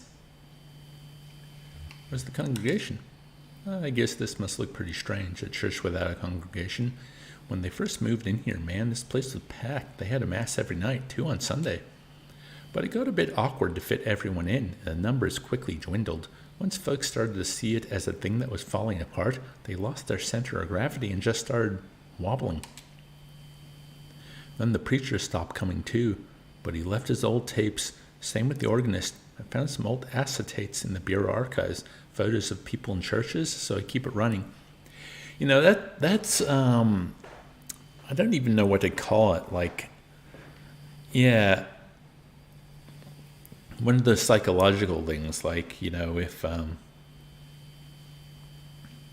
we see numbers going down, or we see something that doesn't have a lot of views or subscribers, or I guess I'm talking about myself here, but even when I was volunteering at the op shop, the guy who ran it used to manage a Target. He said, you know, it's very important that you never have empty shelf space, because that kind of like subconsciously to a customer makes them think that like the store is either doing bad, or it's rinky-dink, or they can't keep the shelf stocked or something. It's kind of like all these little things that just subconsciously impact people. Like we somehow can see how, oh, people aren't interested in this, or something's happening, so I don't want to keep latched on to some, you know, sinking ship, so I better go. You do what you have to, right? Right now we have to find some bureau documents. Oh, you're from the bureau. I moved all those documents to unit C315 to make room for the mass. It's down at the other end of the building, same floor. I need to get the night mass started, but you can borrow my keys. I'll go. You wait here. Rest your leg. You're looking kind of pale. Nice lady. Well, I'd better get this running. Brandon presses play on an old tape machine. Connolly listens to the homily. Is your whole family Catholic? Yeah, let's... Oh, no, we're not religious. I just watched and listened while the congregation did all this stuff, and I probably don't understand as much of it as you might think. Anyway, I know how to run the overhead projector and the tape player. At least I know enough to keep it going, right? How do you like working here? It's okay. I don't really know what else I would do. I used to play a lot of card games. You know, in high school, some of my friends went to college, but most of them just got jobs. Maybe in a few years we'll be hanging out in bars playing darts or something. You're not allowed to play darts in the bar. Sorry, you're not allowed to play cards in the bar because it looks like gambling. My leg is killing me. I bet everyone's telling you to go see a doctor. Hey, I get it. Too expensive. My dad cut his arm pretty bad on a job, but he stitched himself back up because we didn't have health insurance. But then his hand didn't work very well. He got pretty depressed. Eventually he just sort of... Well, I guess I don't know what he should have done. Who knows, right? So this is like a hobby? If you asked me what my hobbies were, I'd say card games, science fiction, and perspective geometry. But I run the slideshow, and I play the tapes, and I don't get paid for it. I take it pretty seriously, but nobody's telling me I should. Is that a hobby? Seems like there ought to be a more serious word for it. Okay, that's it. Next, there are some rituals that you and I aren't allowed to participate in, I don't think. And I don't remember them anyway. Hi, got it.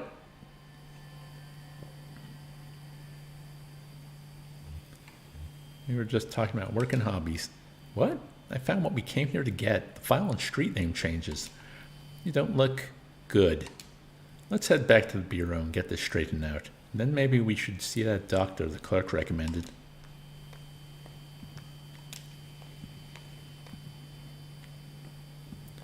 Poor Conway.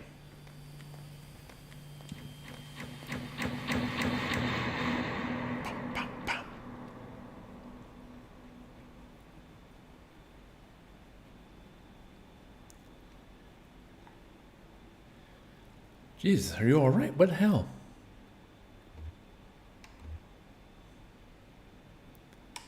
My leg is stuck. Shit, okay, I'm going to pull you out. We have to get you out of here. There you go. Okay, are you hurt? Can you put any weight on that leg? It's fine. Just try to stand up. Careful, I'm right here. Damn, don't worry, I've got you. The leg is in bad shape. Here, let's get you onto the tram. There you go. Now let's see if this thing has power. Hey, old man, look at me. Can you hear me? What happened?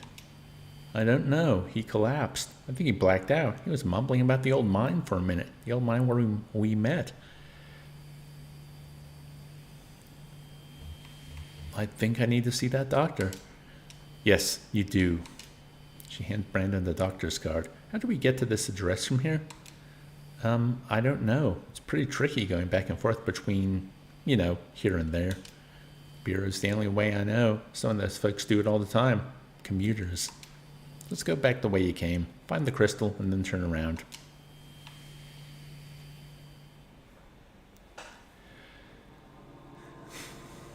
So which way did I... Right.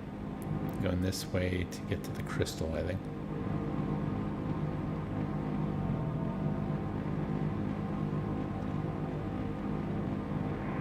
Yep, there's the crystal. Turn around. There's the bureau. Boom. Act 2, Scene 4. Scene 4. I wasted the scene coming back here. This is bad storytelling.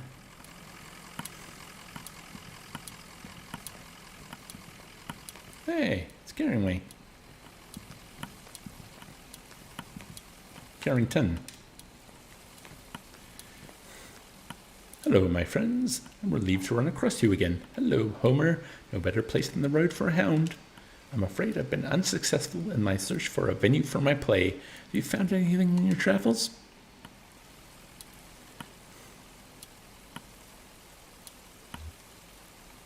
I think you should do it back at the gas station. Equus Oils? By the interstate? It had never occurred to me. It does sound compellingly desolate, the roar of cars and trucks resonating and reverberating through nearby overpasses. Yes, the psychoacoustics of the space are of prime concern. So you think it'll work? Yes, I think Equus Oils will do wonderfully. I can already hear the desolate cry of the road. You've been immeasurably helpful. If you have time later this evening, I'd love to go over my production notes with you. Just meet me there in a few hours if you like. Many thanks.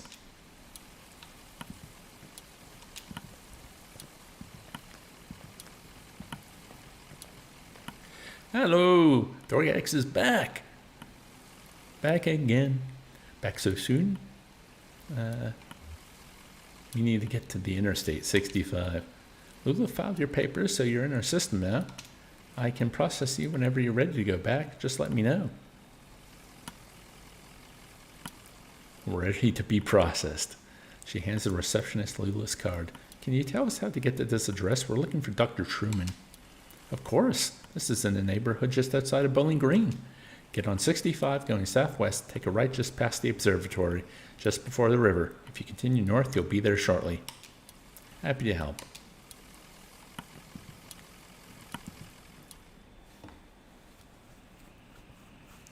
Hey, we're back. What was that? Uh, oh, no, go this way. Okay, interstate. It was going south, wasn't it? Before you hit the river.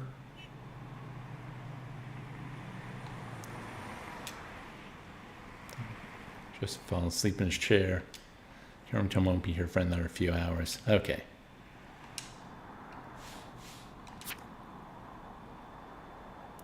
Going southwest, take a right just past the observatory, just before the river.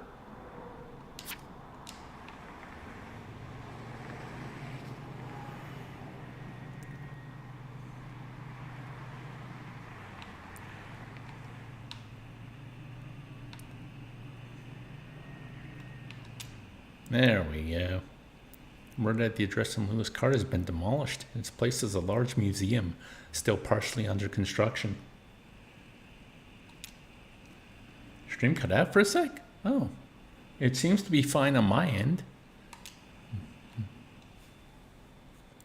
Let me know if there are any more interruptions. Act 2, Scene 5. Museum of Dwellings. I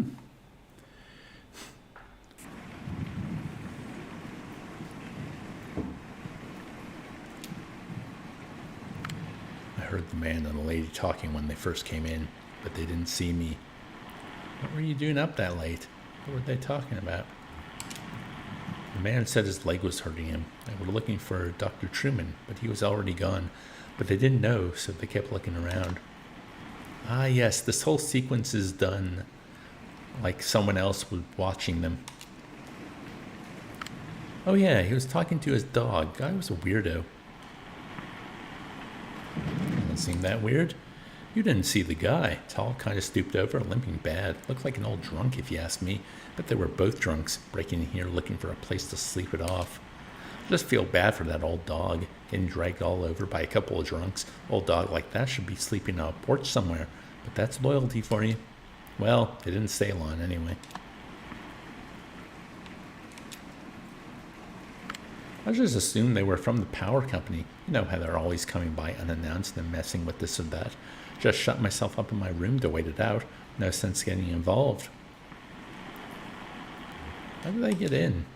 Must have been one of the kids who left the front door unlocked. Something's got to be done. They run around like animals. You know that Flora left a can of soda on top of my sheltered door and I almost killed myself sleeping on that sticky mess the next morning? Something's got to be done.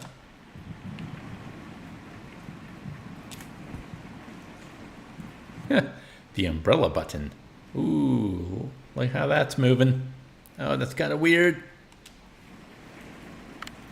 They were hollering at that empty tent you folks have on display. Huh. Hey, if you ever need anyone to stay in there, I've been in worse positions.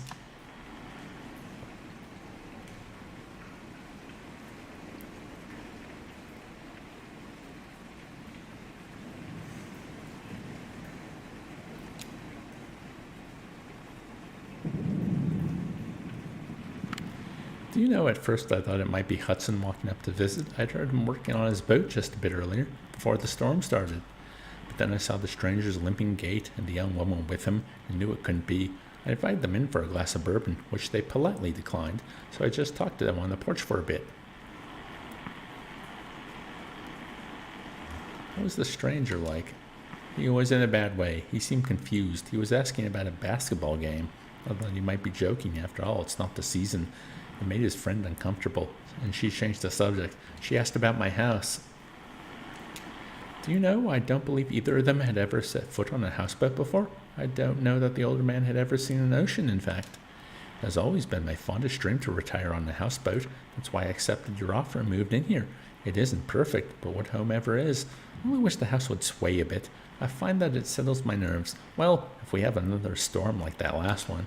In fact, he had his umbrella open indoors. It wasn't leaking that badly.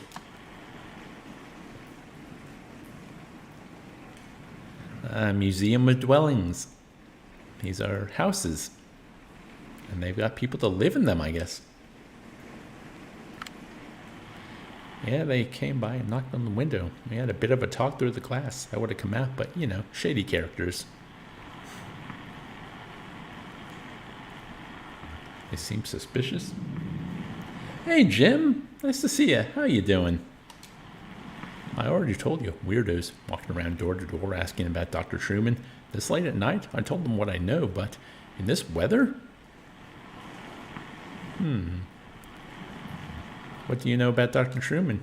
I told them he moved in here with the rest of us when you folks bought up the neighborhood, and one day his house is gone. That's all I know about that. I don't want to talk about that anymore.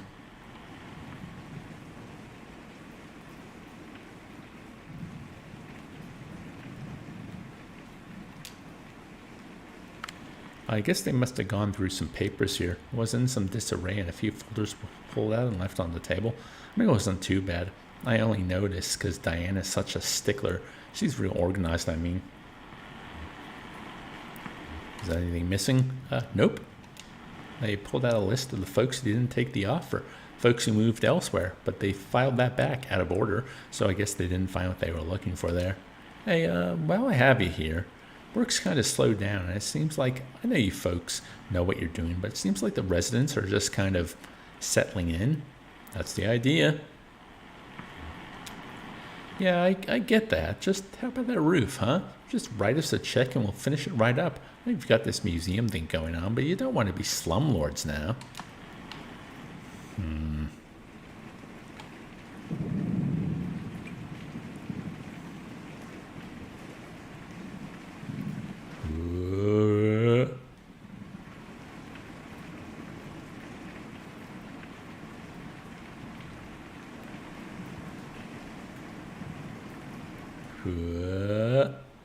Oh, this is a house.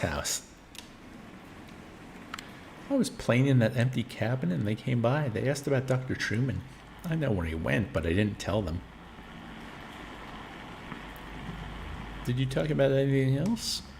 The lady asked me about my parents and I told them they were upstairs in the greenhouse. Do you want to hear a weird story? Of course I do. The old man asked me about the cabin. He said it looked like another house he knew. He wanted to know where it came from. I told him nobody lived there, so I went inside. He took a long time exploring. When he came back out, he told me all about it. What did he find in the cabin?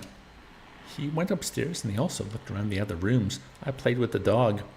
What did he do upstairs? What was the dog like? His name is Homer, and you can almost see his skeleton. It's pretty cool. Now, the part that is weird, he said he went into the basement. That cabin doesn't have a basement.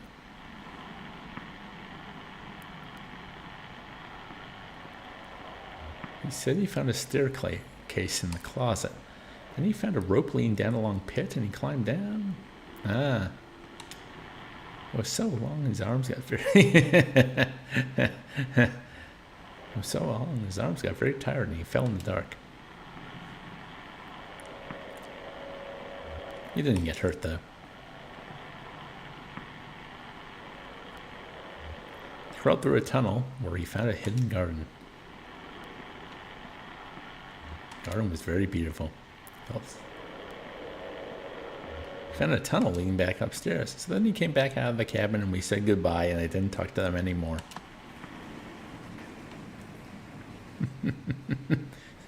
Kids.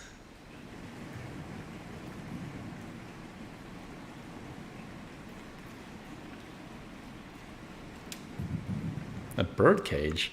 A moment I now recall most clearly from their short visit with the birdcage exhibit. The old man stopped to rest or maybe to think. The young woman had been anxious up to that point, but she stopped as well, examined the birdcage more closely. It seemed to elicit a tenderness from her. She ran one fingernail along the bars of the wire cage, marking out a tuneless scale like a child's xylophone. Then they moved on.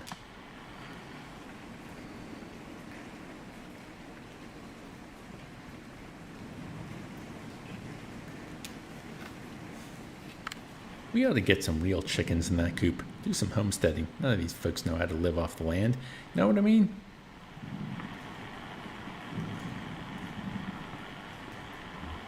Just to display another kind of dwelling. Yeah, no offense against you guys. I mean, I appreciate what all you've done for us.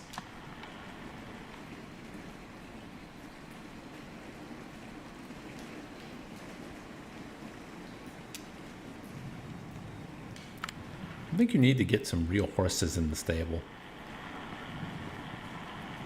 Did the strangers go in the stable? No, they just poked around a bit and talked about barns. They were pretty boring. For Homer, that dog was in nearly as bad shape as the old man, just sort of shrugging along. They found some treats in the doghouse exhibit. That seemed to cheer them up a bit.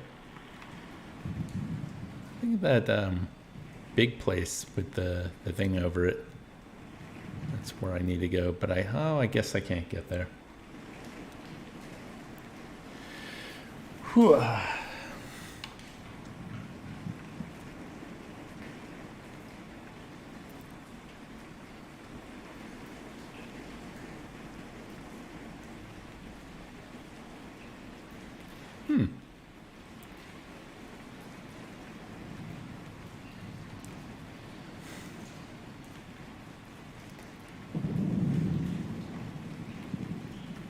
There we go.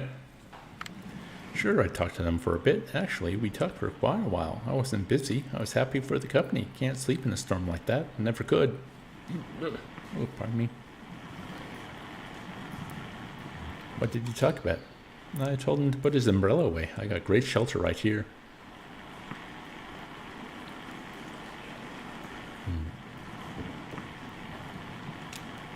I had a bottle in my coat, and I could see the old guy looking at it, and his leg was hurt pretty bad, so I offered him some. Got real awkward about it. I bet he's in a program. Anyway, they were asking about Dr. Truman. I remember him. He was here for a bit, and then he left.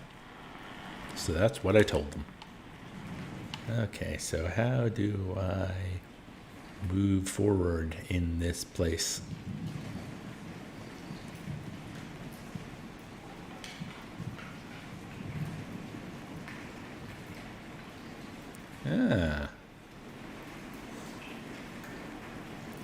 Yes, let's go up. Up, up and away! Come on, Homer.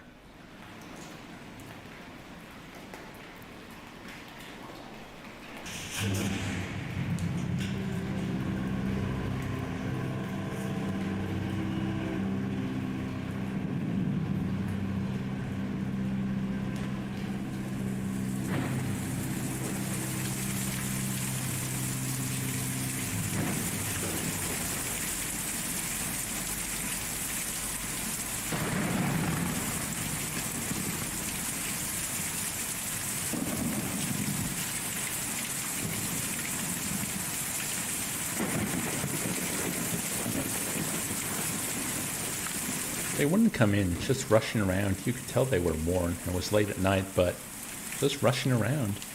Well, there was some urgency to the old man's injury, so it's understandable. Ooh.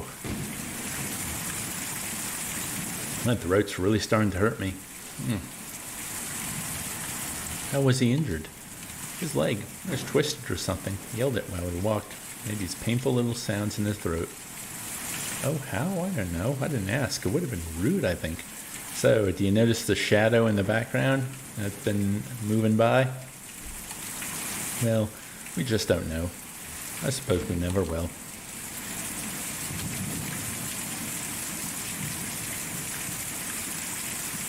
Let's see if it appears again.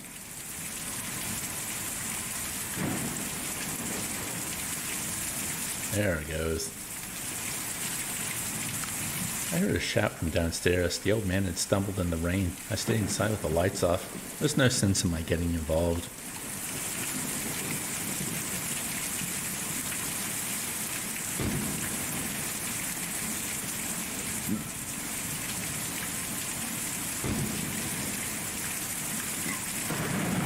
I didn't see or hear a thing all night. I was in the back doing inventory when they came by. I got 30 cases of candles in. Each one of those has got to be individually labeled, you know. But I heard from some of the other neighbors that they weren't up to any harm, just passing through.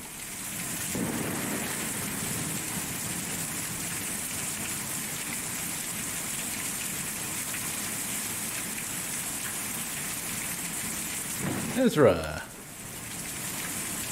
I saw you folks drive up. I like your truck. What kind of truck is that?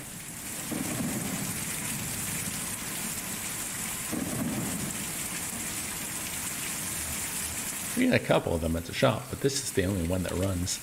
Oh yeah? With the truck, you've got to keep it up. That's why me and Julian don't use a truck. We just carry the houses.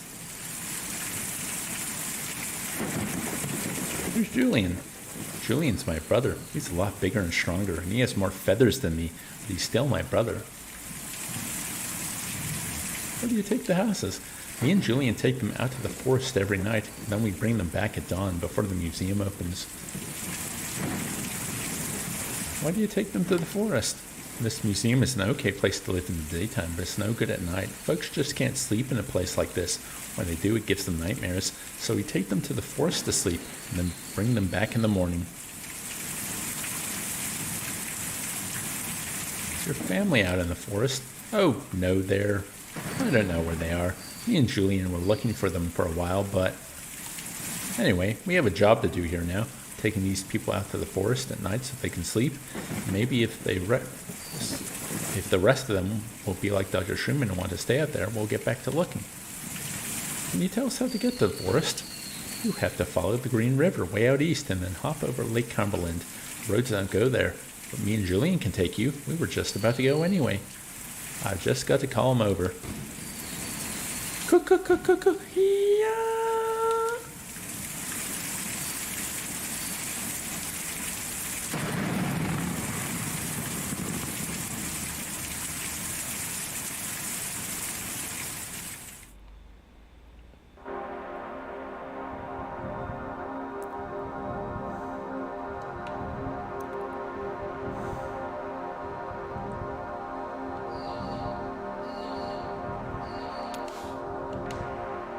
That's weird. Can't seem to control it very well. And I don't know what that thing is. But anyway. I think I'm following the wrong river.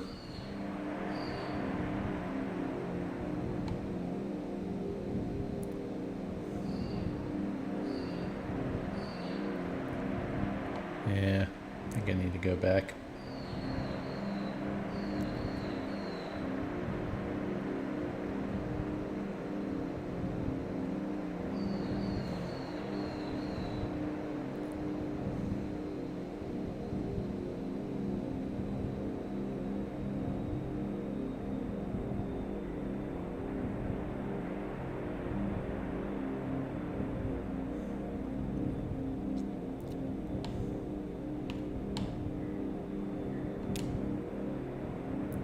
Five people hurriedly carry large objects from an apartment building into a van. Larger two are hauling beige shapes nearly their height.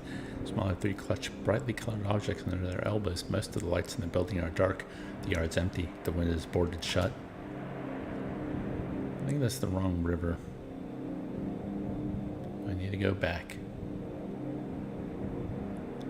Go back. Go back. A diner. All-night diner by the side of the road. The lights are off. Ah, there's the museum.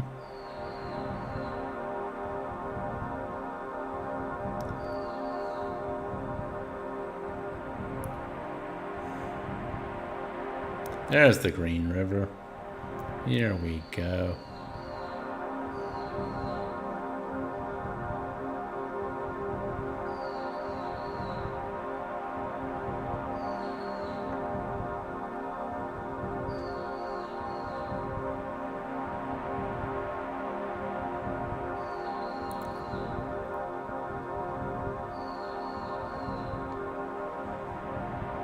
Okay, that was probably the wrong way.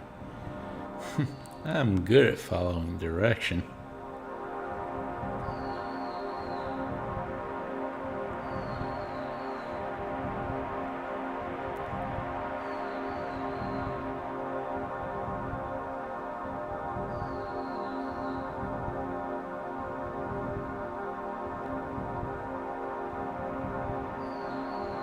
Ah, there's the mine.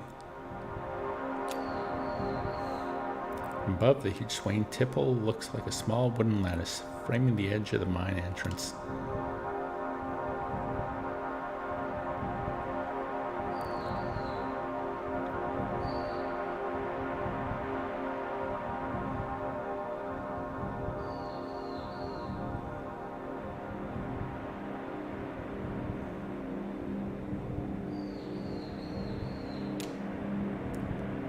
shadowy figure drags itself out of the lake, stuffs its limbs into a smart blue suit, and trudges slackly out of view.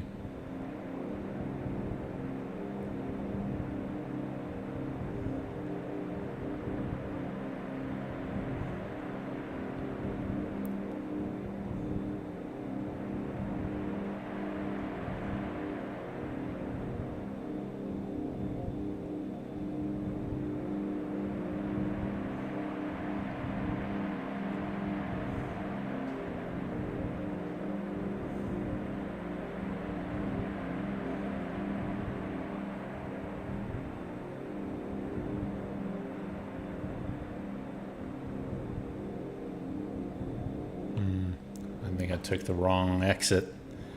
I should have taken that left turn at Albuquerque.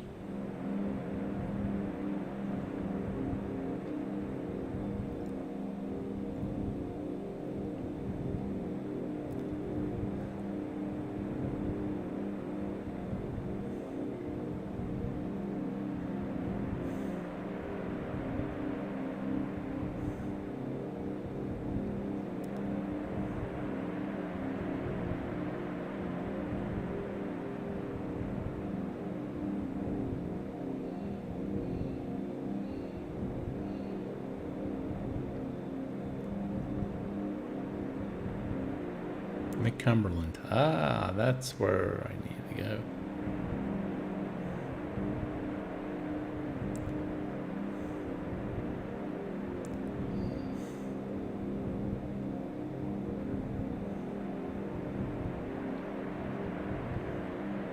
Is this the Green River still? There's the forest. I knew it. Dave's actually Bugs Bunny. What's up, Pete?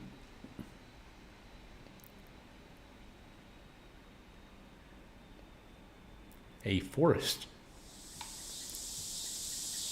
God, that's cool. Look at that. Hey, it's Julian.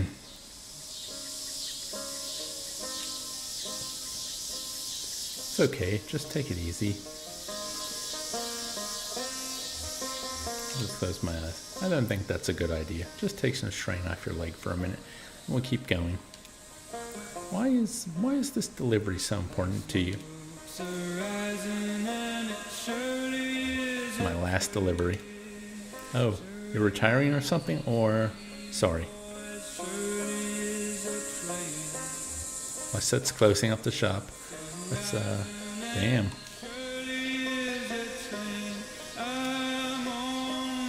How did you come to be with these people? What do you like to do?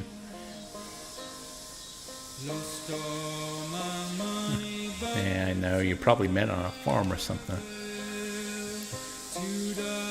But the old man herds sheep.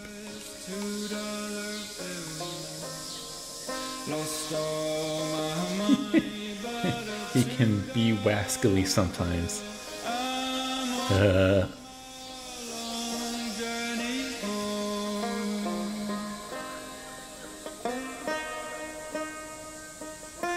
Serenade me, strange forest banjo man. Shouldn't be out much further now. I think I see where the settlement ends over there.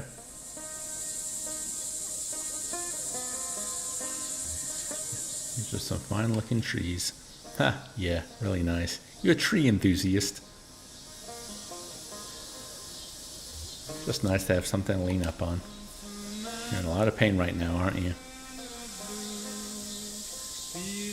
I just need to rest. We're almost there. Dr. Schumann will have a nice couch or something you can rest on, and some medicine or something. I don't know.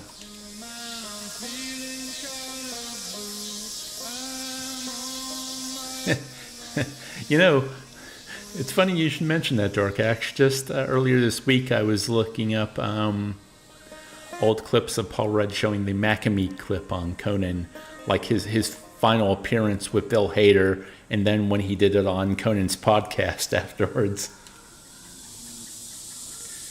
Do you have any family you're close with? Brother or sister? Kids? Just like I said, family, I guess. Oh yeah? Husband? Bunch of kids?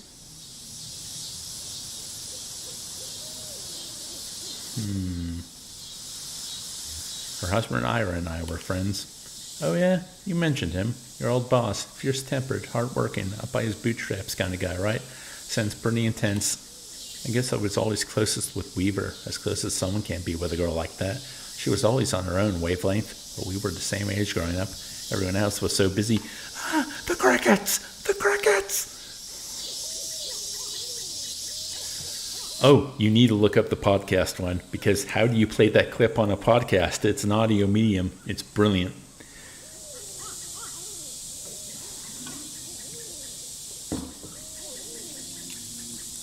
When she disappeared, I got pretty angry. I guess it just stayed that way. Never really understood her, but I knew her. It's lonely without someone like that around. Sorry, you're a good listener. Oh, wait. I can talk to Homer some more.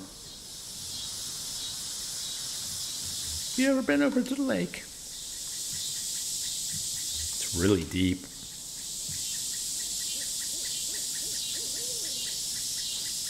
Bet I could swim to the bottom, though. Ooh, nice big full moon. I wouldn't mind living in a forest. I like trees. He's inside with Dr. Truman. Are you coming in? Sure, I'll come in. Dr. Truman lets me watch TV sometimes. My folks never watch TV, but I like the way it looks. I like the way it looks too. I fix TVs, you know. Whoa, cool. A TV scientist. I bet you make a lot of money. My folks had a really nice house, bigger than any of these houses, but it made them worried all the time. Then the bank took it back. We had to sleep at the bus station, but I couldn't ever get to sleep, so just went out to fly around every night with Julian. We flew really far and we never got lost, but when we came back in the morning, they were all gone. They just left you? I don't think so. All our stuff was still there. Maybe they got lost somewhere. Let's go see what's on TV.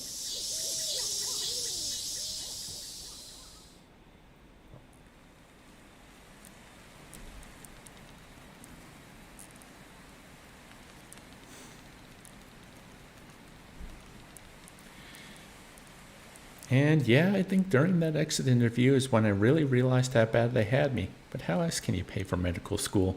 I have college friends with debts that you can't expect to pay that back unless you're planning to sell painkillers on the side or something. Or, some kind of administrative thing. I don't know. Haven't you seen what arthritis did to my grandmother? My best friend in high school destroyed his wrists building synthesizers. I mean, he was like 17. Ailments to the joints and limbs just seem important to me. I hope that answers your question. Getting a scholarship with that pharmaceutical company had a lot of strings attached, but at least I have somewhere to practice, even if I have to follow their market trends a bit. And hey, thanks to all these seminars, I'm an expert on them and medical uses of Neuropinol TM. It's not so bad. So how about that leg? What happened exactly?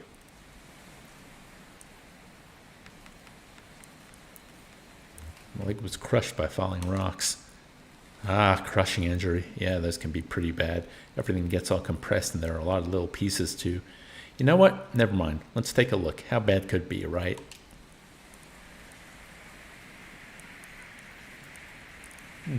What is the time? Ezra and Shannon are watching TV. What are they singing about? They're singing about hard times. Yeah, everybody has it pretty rough right now. Even if you just want to go home, you'll have problems. Like it'll be too dark and you'll get scared.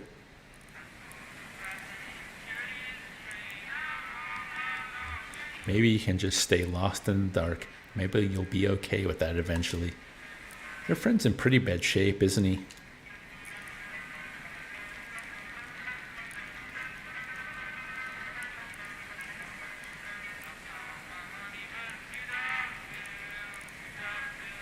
But it's nothing we can't handle. You might have a few things to look out for in the future. Be a bit gentler with the leg or the way you walk, but you'll be okay. I've dealt with similar cases before. So the anesthetic we'll use is called Neuropinol TM. It's pretty experimental, but it's more appropriate in cases like yours. The way it works is I'll count backwards from 5 to start the process. Then we'll just have a normal conversation as the Niripnol TM takes effect. Then I'll get started. Here we go. 5, 4, 3, 2, 1. The colors, children. The colors. So let's talk about billing for a moment. Pharmaceutical company I'm contracted with, an energy company that has different standards for billing and revenue. So it's a bit complex now.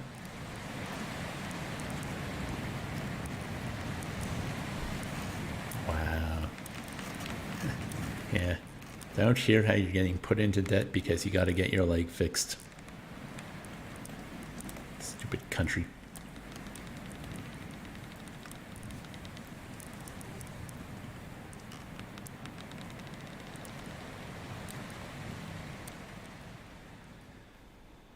And I believe that's the end of Act 2. Yep, there it is. End of Act 2. Okay, well, it's 3:47. So what I'm going to do is, the next one's the entertainment. Oh, that's special. Well, we'll start that next next episode. That out of all the interludes between the acts, that's the one I remember the most. It's kind of like its own 30-minute long play. Like the interludes are kind of experimental things. Like, you know, the first one between Acts 1 and 2 was an art installation. That was quite wild. This one, it'll be a play, and I'm not going to ruin what the other two are. Actually, I think there's 3 more. Yeah, because it ends with 1 as well. But I really enjoyed starting another playthrough of that. It's as beautiful and haunting and engaging as I remember it being. I hope it was entertaining. Throat's a bit bad today, but I think you were all able to hear me. I just didn't try to yell or strain or anything. We're okay. So, yeah. Dorcas just watched the Paul Rudd on the podcast. Yep. Great stuff. You should all check that out. But I'm glad you were here with me, and we'll continue Kentucky Route Zero next. Yeah, I think next week. Maybe next week. We'll see. I might have something on. But I'll let you know, the morning of. I always let you know the morning of. Anyways, thanks, folks. Hope you enjoyed it. Hope you're enjoying your day. We'll see you all next time.